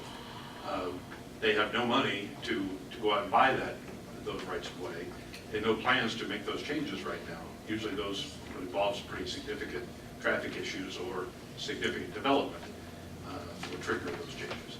But But if somebody wants to know what the planned future road right of way of a public road in front of their house or their property, they can go to the county right now and find that out.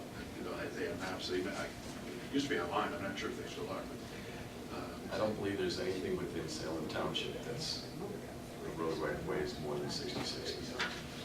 and the only ones I would think of perhaps would be Pontiac Trail, maybe 8 Mile or Curtis Road might have something, but I doubt it.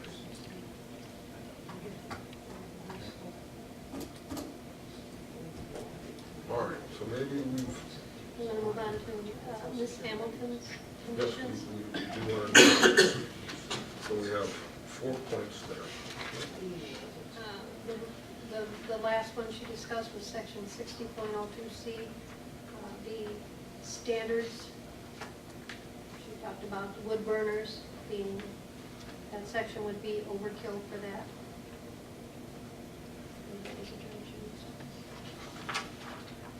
This would really, there's 2 options. We could simply delete the provision, basically leave the first sentence and delete the rest. The first sentence refers to those state and federal rules related to dust and smoke and such. That would be one option. And the other option would be to add a statement that says that this is not intended to apply to rural and residential, typical rural residential activities, campfires, something like that.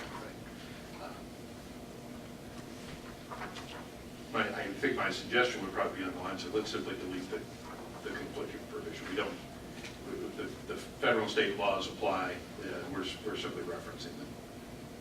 I like the second proposal, which is this, okay, so what we need to do though, because we don't have the wording in front of us, right? So But that actually you do have in front of you. maybe you can say it clearly right now, and we can say, let's make this particular modification. Okay. What I would suggest, Page? on page 60-1, this is the first page of Article 60. At the bottom of the page is item C, which is the section we're talking about, dust, smokes, and et cetera. The first section, the first sentence should remain, which says dust, smoke, soot, dirt, fly ash, and products of wind erosion shall be subject to the regulations established in conjunction with the Michigan Environmental Protection Act, PA 451 of 1994, or other applicable or state and federal regulations. And basically, that's why I would suggest ending this subsection. Delete the rest of the Other, do you want to say and other products of wind erosion? Yes, I can make. I mean, is, Okay. are you, Well, but not everything is a product of wind erosion. Smoke and soot are not, but So after regulations, you're suggesting deleting the remaining amount? right, delete the remaining, because that's really, we've referenced the state laws, which are really how these things are regulated, and so the rest of it is not necessary for our purposes. Are we in agreement on this? Yes. Okay. The second set of okay, paragraphs. now hang on, guys.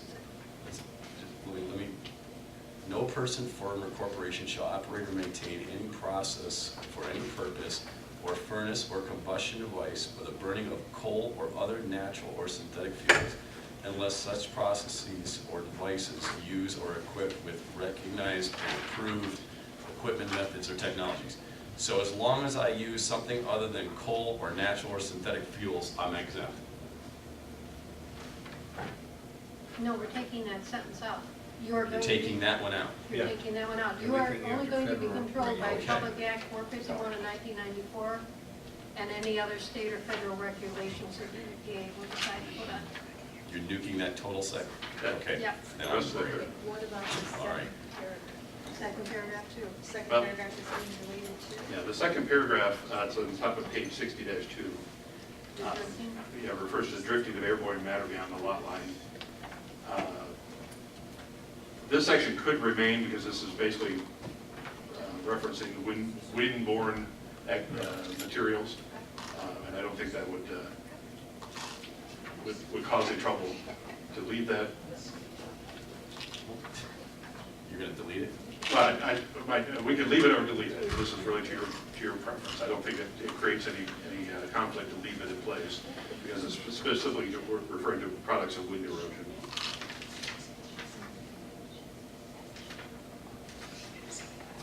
Okay, are we talking, is dust considered a product of wind erosion? Is that the way you want this to read? So it should say products of wind erosion, such as, I guess what I'm having trouble with is dust, smoke, soot, dirt, fly ash, and products of wind erosion. So dust in general, smoke in general, not as a product of wind erosion. That's the way I'm reading this. I guess that's what I'm... All right, well, if it's, looking at it that way, you're right, there's potential for confusion. I suggest in that case, let's just delete the second paragraph, because we don't, the whole intent here is essentially to reference, in this case, reference those state and federal laws that apply. He's referring to the first paragraph, aren't you? No, I'm referring to basically the title. Yeah, that's what I'm saying. C, dust, smoke, soot, dirt, fly ash, and products of wind. I could say, Well, not all of them are products of wind erosion. Products of wind erosion Okay. is essentially a category. So here I am playing devil's advocate. I'm mowing my lawn and it's dusty out, and that dust from my lawnmower blows across the property line. Someone's gonna come after me according to this? Well, if you don't meet EPA standards, yes. For the dust that's blowing up from my, EPA has standards, and believe me, mowing your grass and throwing up dust is probably not regulated Okay, as but of yet. They don't. it still seems like something I'm gonna have to I'm not saying it spend won't be regulated in the lots of money future, to I'm just saying defend right now. myself before we prove that it's not Like a anything. farmer plowing his field in the spring, turning it over, he's raising dust.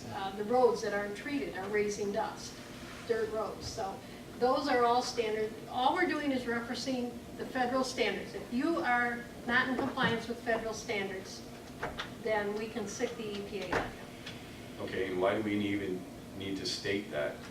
If that is Because if that just to exists? let people know that this is the reference and they have to comply. The reason is that we do have circumstances, and they don't come up very often, but we occasionally have a circumstance where this section is useful for enforcement purposes, where we have a problem that's going on. Now, that, usually if we have a problem that's going on, it has multiple issues, but this is one section that can be used to help bring a property back into compliance.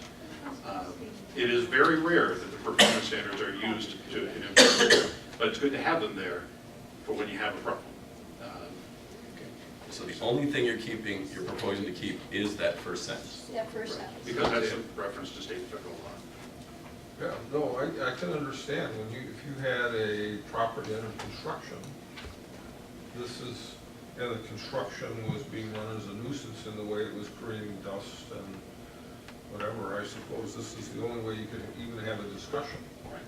You need some basis for discussion.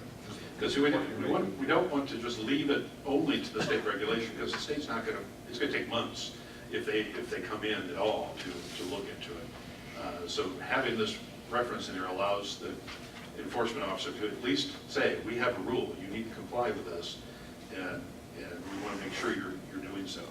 So it gives them something to start the conversation with. Well, why is the second paragraph a problem that you would want to Well, delete it? it sounded like there was some confusion about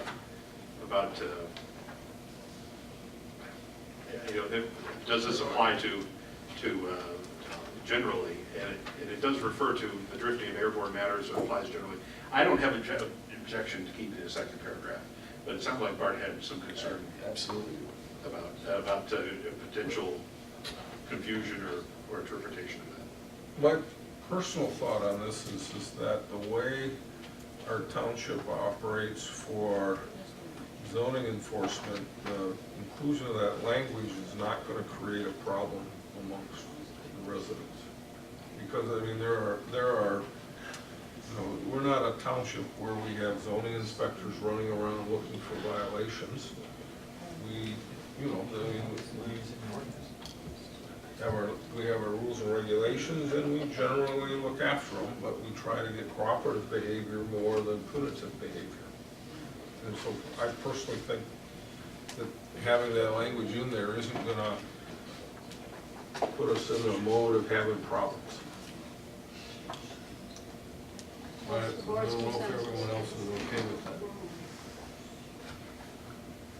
I don't see the wording as being a problem. I think that it's kind of a, For the second use your paragraph? common sense sort of thing, yeah. You take it out, Where's everyone else here? take the last paragraph. Define recognized. I mean, we're Recognized basically and saying approved. Recognized and Paragraph 2 approved there, by we want court. to keep it or delete it, right? Removed, yeah, new case. Get rid of it. Pardon? The last paragraph, get rid of it, delete it. Give it the last, get rid of the second. Delete. I would say leave it in. Pardon? I would say leave it in. Yeah. Because I think it's, it doesn't, it's not creating an issue. Or, and, Yeah, then why do you have this big giant wood stoves or anything outside of the house?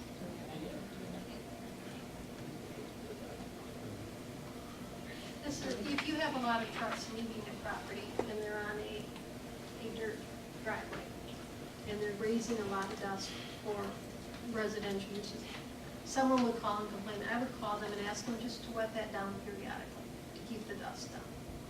Basically, that's all that's going to do. And if it does become an issue, then I can reference state law.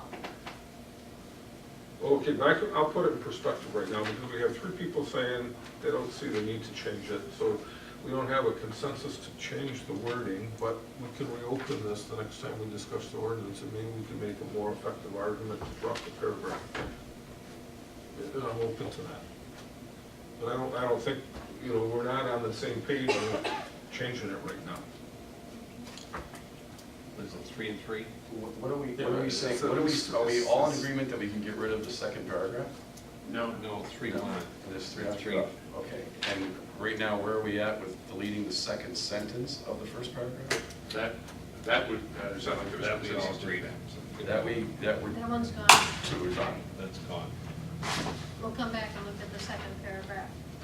Mhm. Right now, the boys.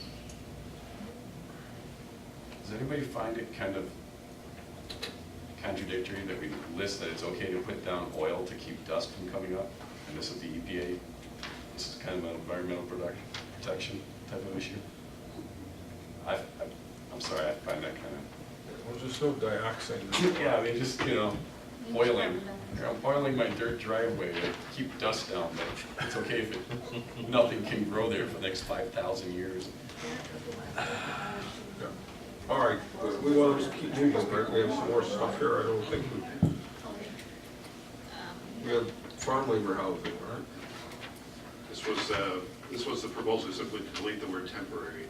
And as I mentioned, I have no objection, but I think that's a great. Completely agree. Yes. Completely All right, agree. we've got agreement on that. Let's kick it on this mess.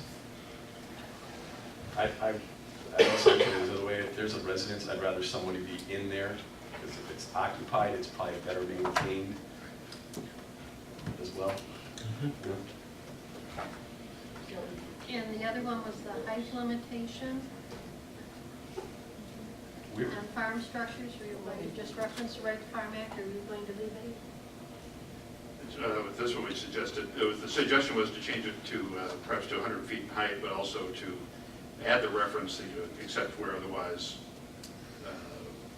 handled by the Right to Farm Act, and so that's what we suggest be done with this one. All right, so maybe there's a little research you have to do to come up with the correct We'll wording. come up with a specific So language.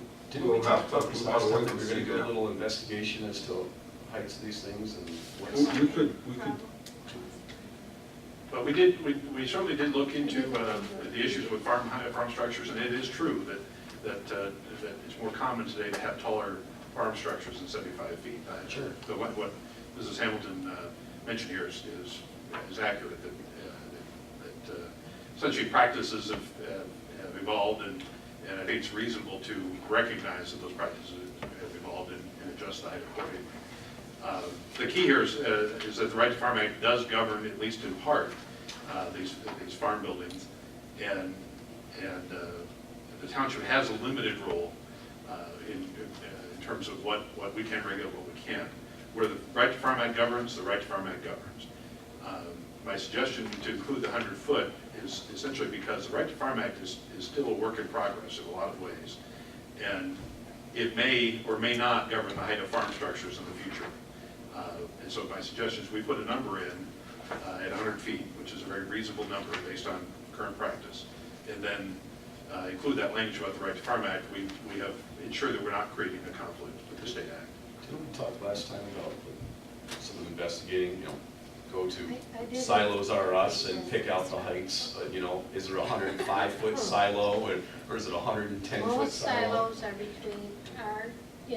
you do not have a silo in Salem Township that is over 100 feet. Okay, Or even up to 75 feet is the max in Salem Township.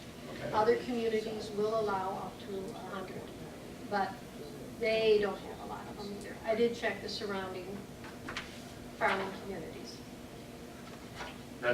We had a request Yeah. from Yeah. public comment to change the allowance to 100 feet. And, I'm willing to suggest we should make that change. I'm right along with you. What I'm saying is, why are we picking 100, why isn't it 102? If someone comes back and says, I can get this silo kit, it's 102 feet tall, and I can't build it because of this. But if the right to farm says there's no height limitation, then he uses, okay? Okay. I'm good with It's just a question 100 feet I'm is agreeing huge. with of 100 100 feet is research. I'm huge. willing It's to a huge accept 100 structure. feet. You're not Okay, gonna see If the too rest of the people here are, that's which we fine. are, so we'll call it quits there. Yep, Consensus? sounds good. Okay.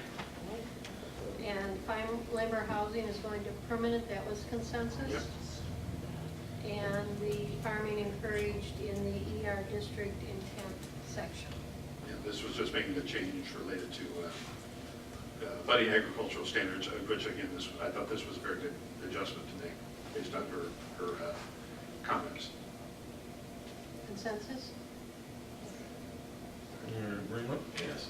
And Mr. Horton made the comment about 90% of the residential uses were investment properties, and we're going to check on that versus well, I'll talk to you about that, because you know where those homes are located, and I'll get the report together for the township. One of them's got investment on both sides. Okay, well, I'll take a look at it. And we'll do that survey. So we've addressed all the issues raised at the public hearing. When would we get all this information back? All right, so we've been through, I think, what we've gotten in public comment. Okay, I just need to be clear, Mr. Hensley, I think we're holding on to the question of existing residential uses, and we're studying that.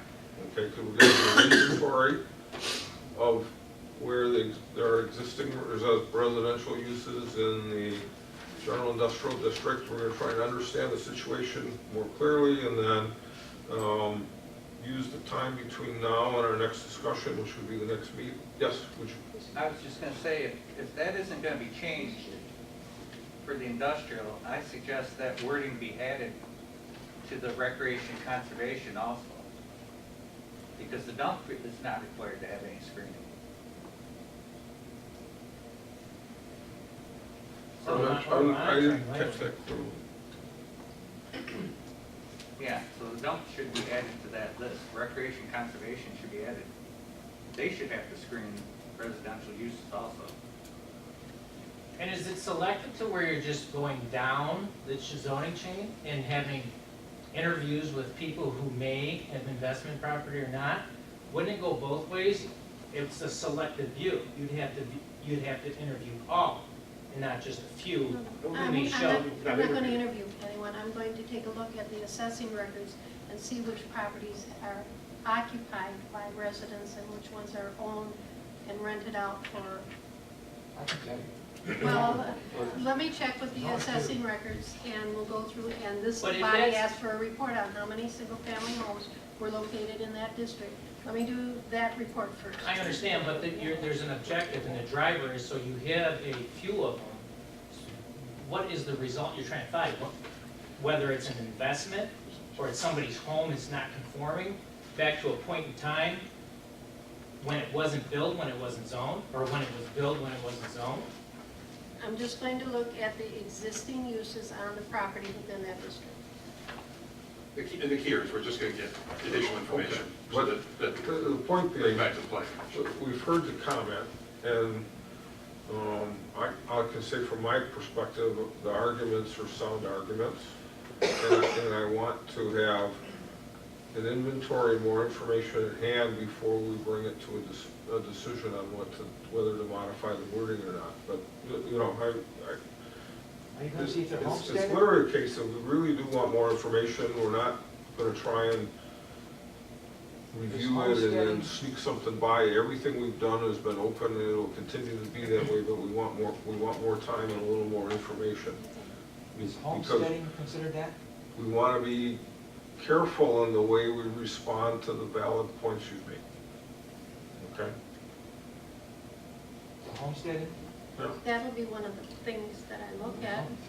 I can't say it any clearer than that. We just want to be thorough and careful in making a change like that, or as you might say, going back to where we are, but we want to do that in a very organized way. I know I need more time. I don't think anybody here wants to propose an answer tonight. Are you stating that you're gonna use this information as criteria to make a recommendation? No, I'm going to just gather information and present it to this body. What we're doing, the intent is simply to take a look at the assessor records for those properties. Okay. And bring that, essentially summarize it and bring that information back to you. Okay. It is a valid item of information to look at as to whether or not we should leave existing residential uses as something that should be protected or not. So we're saying as a criteria, if the person who owns the property is actually living in the house, then we may consider it. Well, no. What I'm saying is, it's not criteria, it's simply an item of information to take a look at. I think it's a valid item. If information goes to a dead end, it's useless. Information is gathered to make a decision. Information feeds into. Exactly, it's criteria. information to make a decision, Okay. but it's not a criteria for decision making. It's simply information for you to evaluate this as you're looking at what to do with this piece of the zoning ordinance.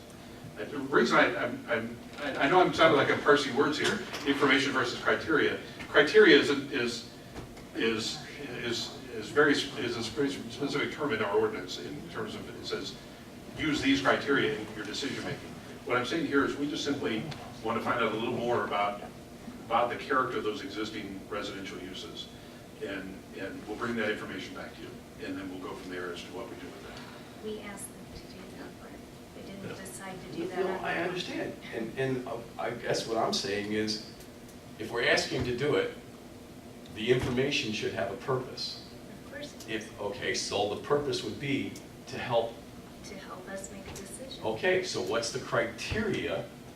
If the information comes in all this side of the fence, or, you know, weighted this way on a bell curve, then it's a good, and if it's all weighted this way, then no?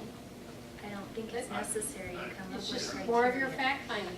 You just have to make a decision based on the comments from the public hearing, your discussion at the board, and the information that is in front of you. Which way you go is up to this body. I wouldn't necessarily recommend framing the argument just yet, because I think at this point, we're looking for a little additional Why would you information. want to put, the thing is that our biggest concern is just putting a fence. Why do you want to put a fence around a piece of property that's industrial? Because if that house burns down, they're gonna sell it industrial, they're gonna get their money from insurance, it's gone. It's industrial. Well, it's my understanding I that mean, he he's wanted, industrial, we're all no, industrial. he wanted to soften the boundaries of zoning, Yes. where you would ease from one zoning to the next. So pulling information from a non-conforming use within general industrial doesn't, I'm just trying to get to the objective. I don't understand why are you talking to somebody who is known non-conforming? Yeah, he's right across the street from them. Well, my point, it's beside the location, it's just functionality like you're saying. Oh, okay, but I think you mischaracterized what I'm asking for. Okay, because what I've asked for is, I've said, understanding how to deal with this, for me personally, I can't speak for the rest of the commissioners, okay? But for me personally, is I want to understand the size and scope. I want to know if this is 2 or 3 properties, or if this is 20 properties. You probably, I understand, you probably know the answer, but the way I do that as a planning commissioner is I say I'd like to see an inventory that helps me understand the incidents and what the conditions are where we have these let's call it, where we have uses, they're non-conforming uses in the general industrial district, is what they seem to be. And I want to be very clear on that and be able to weigh that information with the information that's been brought forward by industrial people and anyone else that has spoken up, and have a chance to think about it a little bit. Then if you bring in. Let's just be no, we're not gonna have, you and I are not gonna have a debate right now. Please. No, I'm just. I'm just trying to understand the function. Come on. You bring in No, financial. you're out of order, and I ask you to stop. Okay? This isn't a debate. Thank you. Do I? What else do we have to do here tonight? Or are we at an end of what we're gonna do, so then we want to, where are we going with this?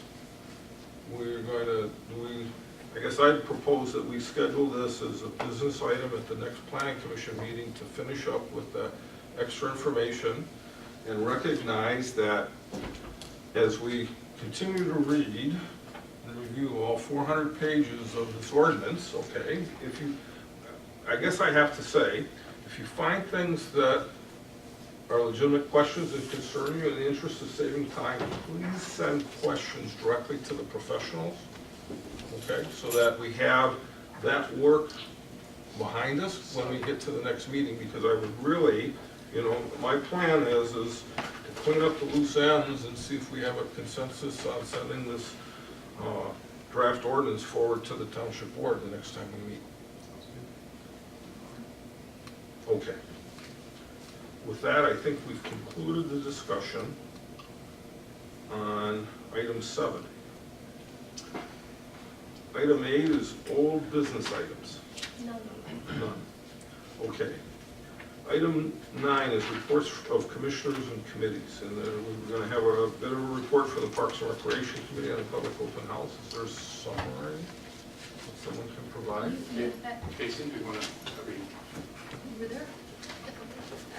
I just got this though. well, but the thought was You could describe the process talk a little bit about rather than have to lead us to a conclusion. talk about our gorgeous day. We met during Salem Flag Day, set up a tent in front of Town Hall. We had boards set up along with a survey and a box. We asked people, we walked them through the process, asked them to sign a login sheet and define whether they were a resident or a non-resident. We gave residents gold stars, I believe, and non-residents got silver stars. They were given, I think, 6 stars to distribute amongst the boards based on what topics they found were important to them if we were to have a Parks and Recreation Department in our master plan. We had a great deal of participation, naturally, since it was Flag Day, so I felt it was a successful event. In front of you, I've given you the surveys. Altogether, we had 56 signees, 41 designated themselves as residents, and 15 stated they were non-residents. We have the written survey results and the comments that were made, and Rodney did what the comments on the boards were. These were the actual topics that they had to put their stars on. You could put all your stars on one topic, or you could divvy it up however you wanted, whatever you felt was important to you. And those are the results if you want to take them home and take a look at them. The backside, we had 3 boards in the chart, and the 3 charts represent the 3 boards. The center board was a question about community center. What if the township were to build a community center or senior center, what would you like to see in it? And I did not include that in the graph on the back simply because the numbers were actually quite low. That board was the least used by folks who participated.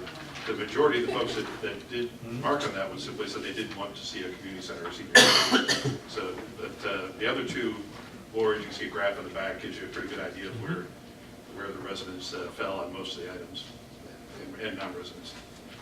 So the committee's happy with the involvement they got, and they're making progress. Yeah, the document itself has to have a public participation component, and we felt that we had a pretty good cross-section of people that came out. They were here for another event, but we were able to tap in and got a much better response than if we had an open house here, say on a Saturday morning, where we would probably get minimal participation, so. I thought it was a great idea. Okay, so when's the next committee meeting? Yeah, the surveys are still in the office, the written surveys, if anyone wants to fill one out, they're on the counter. It's ongoing. It's an ongoing, we're still collecting information. It's still collecting. No, okay. This is just what I've had so far. All right. Anything else on that?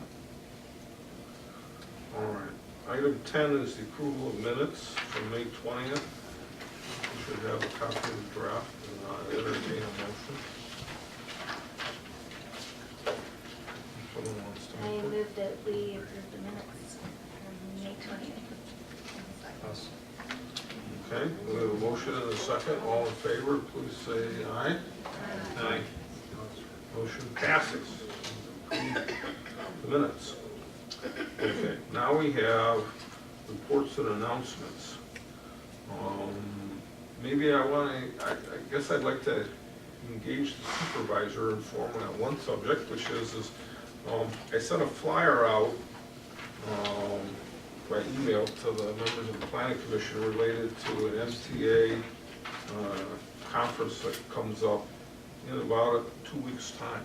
Well, maybe 10 days now. And it's hot topics in planning and zoning. There's 4 different sessions. And I think there's a couple planning commissioners that are interested in attending one of them or the other. And I just wanted to, I think I have a request into you, which is will the township reimburse the registration fees and such if we limit the number so it's not everybody going and having a party? Right. Pardon? Yeah, it depends if, who's going to be around the pool and everything. No, I'm teasing. No, it's fine. There's enough in the budget for that, so. It's a $99 registration fee, so it's. Be good to get as Couple many as people you go. know. I think we're good, and I know, so then the people that would like to go should talk to Donna, and we'll work out the most efficient way to get the registration.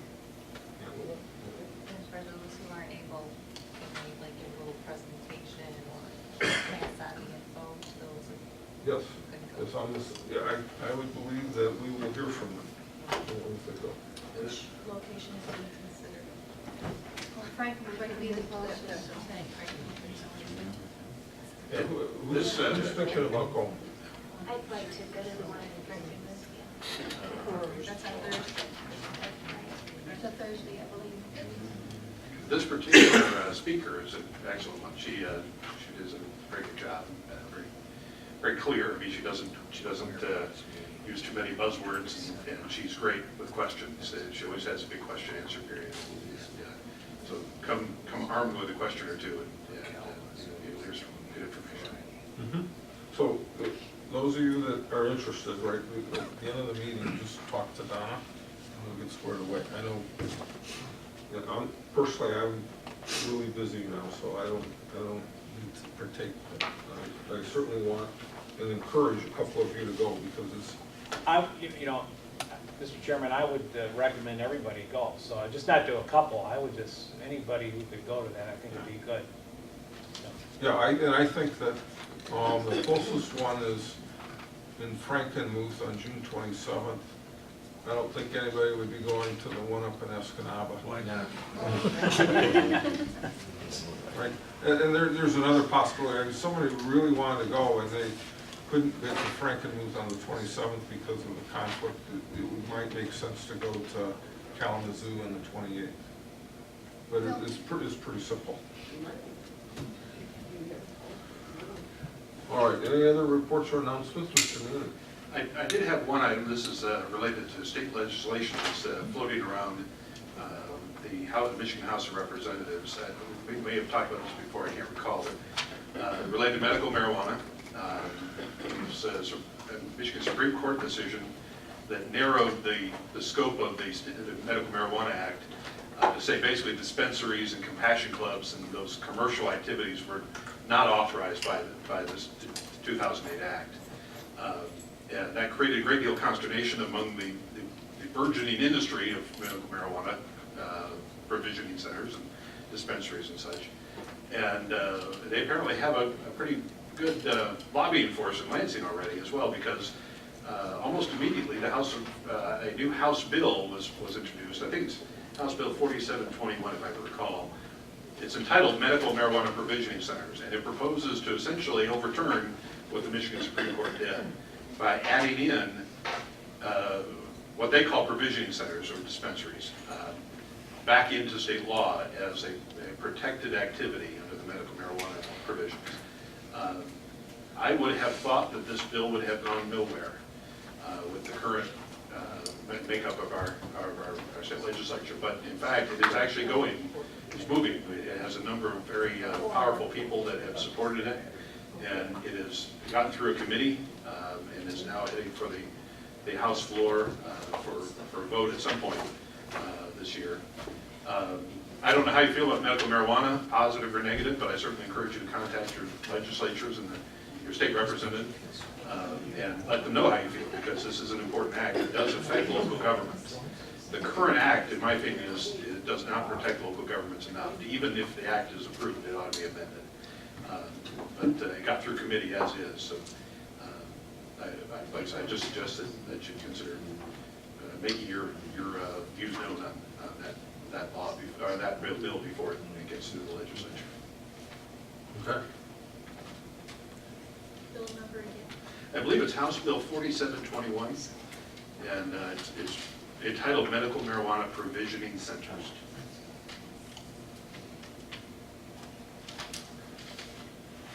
I guess that's it for reports and announcements. We get to item 12 on the agenda, which is public comment. Would anybody like to be recognized? Mr. Horton.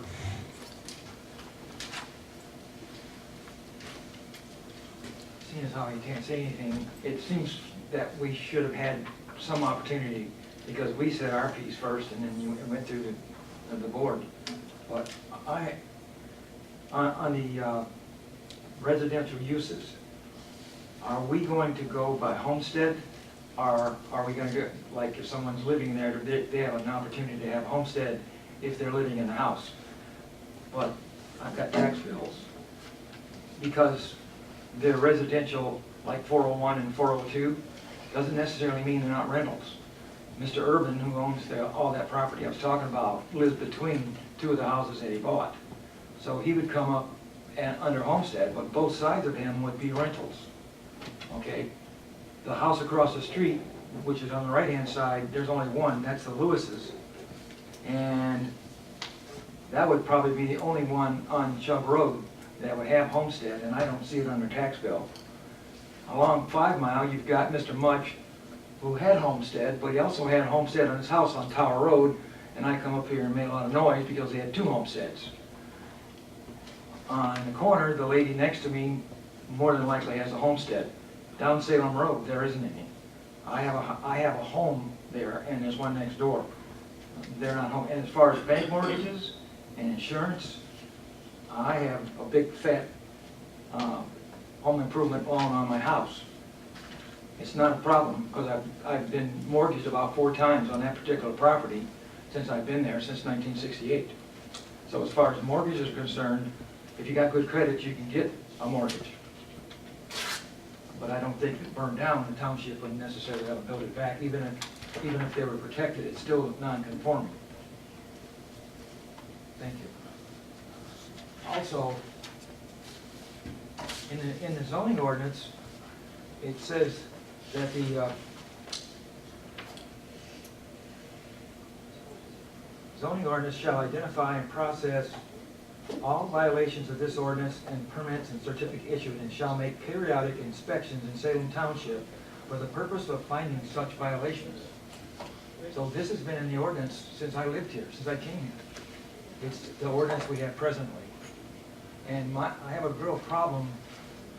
My problem is if I was to say that you had something in violation on your property, I came up here prior to the present administration, and they told me to make out a complaint. Well, sometimes a complaint can get your windows broke, or your house burnt down, or your car scratched. My opinion is that someone came in here and complained to the zoning ordinance person, no matter who it is, it should be taken in consideration because of, well, we'll give you an example on Salem Road, right behind the plastic factory. The guy's a little bit off, so the people around him are kind of reluctant to make a complaint because they're afraid of repercussions. And I think someone should be able to come into the township office and say, this guy's doing something wrong. He's got 4 semis parked behind his house, or a bunch of garbage packed against his garage. And it should go from there out of my hands. I was told like to sign something, and I don't want it, because I don't have anybody at my building down there. It could burn down. I brought this up before, and I think it should be taken into consideration. That's a policy issue, and under this administration, when someone comes in and makes a complaint, and that complaint is investigated, the township then becomes the complainer. We do not ask anyone to fill out a form. I was. Under this administration, that is not the way it is being Not this handled. minute, that's right. But that's a policy issue. That's not part of the zoning ordinance, that you have to fill out a complaint. Okay. Other public comment? All right, we are adjourned at 9:57. Thank you.